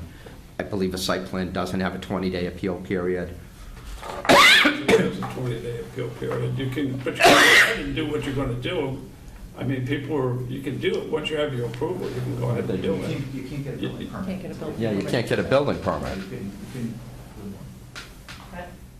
So go ahead, what happened? Explain this out loud, because I don't know, I didn't do the dog daycare. Can you explain what happened with the dog daycare? I maybe the planning I wasn't fully aware of. But I understand most of the details, but... Did they get a building permit without having to wait 20 days after the permit, after their plan approval? They have not applied for a building permit. They have not yet, okay. They met with us. Correct, and I interdepartmental sort of review stuff and conversations, but they have not yet submitted. I don't think they even So here's your dilemma. Let's say it takes 2 meetings, to be fair. Professionals are professionals, they're going to have their comments. We're going to have people review them and comment back. There's time to write a decision. There's a 20-day appeal period. And I have not heard that you can't issue a building permit during that. You operate at your own risk. But I haven't heard that there's a prohibition from issuing. We can check on. But Okay. I have not heard of that. So if we did that, we could have a provision in the decision that says you're allowed to pull a building permit at your own risk during the 20-day appeal period, maybe to clarify it. I think we'd be agreeable to whether or Yeah, not but the building department, we can't, Oh, yeah. okay, yep. I don't No, think it- yeah. understood. I mean, you know our dilemma. We need to be working ASAP. Right. Do you guys need to take a couple of minutes and, Yeah, I think we need to, so that, can you go, the, Guys, this is, planning board meetings are not negotiations. They're meetings where we make a decision, and I mean, God, we've been at this for a long time, and this is not sitting around the table horse trading. It just seems to me that if you guys say, no, you don't want this, then you're out of business. I mean, this is not, this is, in all my time on this board, Chairman, am I allowed to speak? you certainly are allowed to speak. Just identify yourself. My name is Don Harris, and I'm the Vice President of METS. And I apologize that I haven't been involved in a lot of this. I've only recently been kind of filled in. But I'd just like to speak on behalf of the company, that we're a 50-year-old company that's fully licensed and fully accredited, and our main purpose is to properly train men and women that want to learn to become commercial drivers. And we also train HVAC technicians. That's not as big of an issue for us because they're indoors. I'm listening and trying to understand everything because it's new. I understand the demands of the owners. I understand I'm starting to understand the project. I clearly understand your concerns. So the only thing I would ask you, and maybe this is a novice question, not being as savvy to this, but I would like us to try to work through what you're recommending. But is there a way as a board that if for some reason it doesn't work, is there a way for you to waive this thing for at least 6 months? Because there is no way we can move this operation in 2 weeks. And we have contractual obligations to our students and to our accreditor, and there would be lawsuit after lawsuit after lawsuit. And I take some of the responsibility because we really, in good faith, thought this was going to work out with our landlord, and we really felt that we were going to be allowed to stay. We need those 2 spaces because there's a certain amount of square footage that's involved in this training because of the various maneuvers that Don Lane tried to explain a little while ago. And then there's a course that the Registry of Motor Vehicles certifies, and that has to be a certain amount of space. So in order for us to successfully do this, that's the minimal amount of space that we can use to make our program work. And I think what they tried to do was open up that back road for us again, because that's the way we used to do it. And that way keep our trucks going in and out the same exact way they're going in and out right now. In other words, a minimal impact on a minimal change. But my only question to you, again, as a novice, is if we can't make this work, have a little understanding of the business that we're in. It's not something that can be moved in a week or two, and figure out a way to give us a 6 month. I know you asked for a 9 month. I know we need at least 6 months, all of it, to try to move this business. We hope we don't have to. We like being in North Andover. We like paying taxes here. We like employing many individuals in this town. And we like training students in this town. We believe that we've brought a lot to the community, and we want to stay here. And that's why we stuck this out with this landlord. It's not easy to find 4 or 5 acres of land where you can operate a tractor-trailer training, because if it were, we'd move tomorrow. And I understand and I appreciate, your ardor of wanting to run this business as a successful business, and we want businesses in town that are successful and continue to be successful. So I don't think from our perspective that's where we're trying to be a problem. In fact, we're trying to be extremely accommodating in terms of changes in the normal process and what we think we have to follow in terms of the law.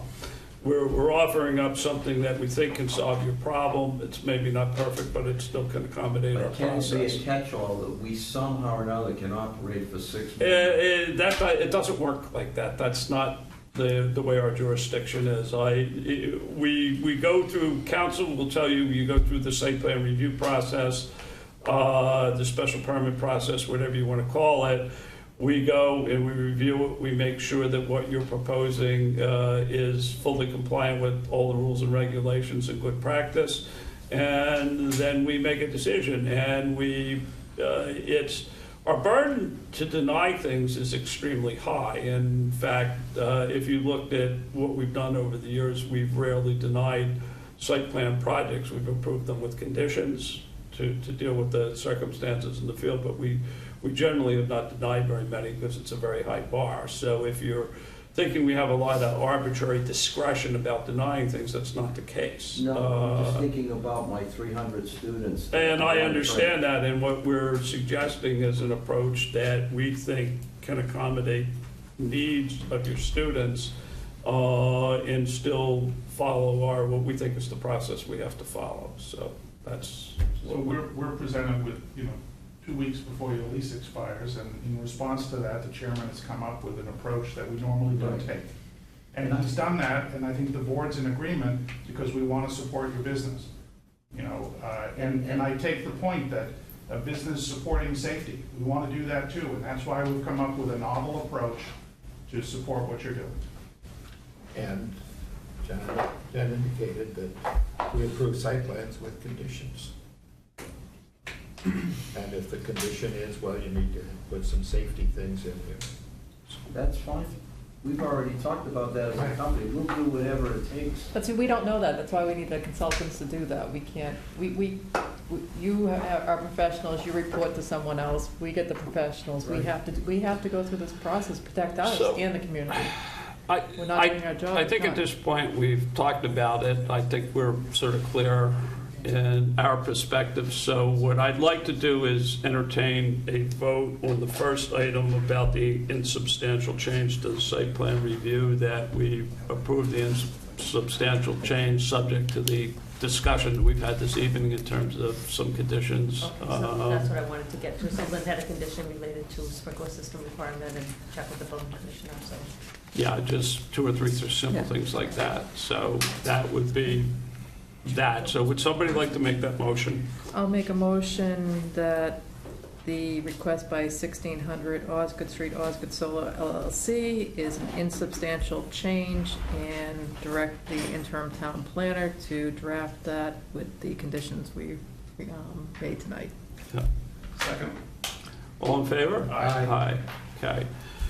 And regarding the second one, I think the predominant sentiment of the group is that it's the belief of the planning board that it requires a site plan special permit application to be submitted, but that the planning board is willing to accommodate an accelerated process as discussed this evening, and is willing to work as hard as possible to get the decision made as quickly as possible, but subject to our rules. On that, John, I'd be willing to say, should we get a legal opinion on that? Give the applicant, well, they're not quite an applicant, give the discussion person the benefit of the doubt and get a legal opinion that it is a reviewable item. I mean, we have one person saying it isn't, and we're saying it is. Should we get a legal opinion? Well, we could do that too. Yeah. If we do both, then we just don't have to worry. So we could come back at the next meeting, and if the opinion is that it's not, it doesn't meet the criteria of site plan review, then we could start the hearing with, we're good. That would be fantastic. I would even be willing to have a meeting. No. Yeah, no. It's next week's Labor Day. Yeah. Well, So we also need time for people to work on it, so I'm not sure we have. yeah. So to that point, thank you. I appreciate that. I do think parallel tracks. If you're going to use Tom, I'm happy to reach out to Tom and explain. I'm not sure we're still using Tom, and I'll to get back to you on that part. Okay. And as far as the peer review, then that'll be up to you. They're going to put you in touch. They're going to tell you who the peer review is, and there'll be you have to pay a small fee for their time. Sure. And they'll put them in touch with you, and then they'll coordinate with Rick so that hopefully they can coordinate far enough in advance of the hearing, the second hearing in September. We can get the material to her tomorrow if it's provided. Okay. Research. So, who's going to do the Tech. tech? Okay. Okay, so basically the motion is that it's the belief of the planning board that this requires site plan special permit, but that we will work on an accelerated process as we discussed tonight, but that, and also that in parallel, we will ask council for opinion of whether it passes the bar. So, somebody like to make that motion?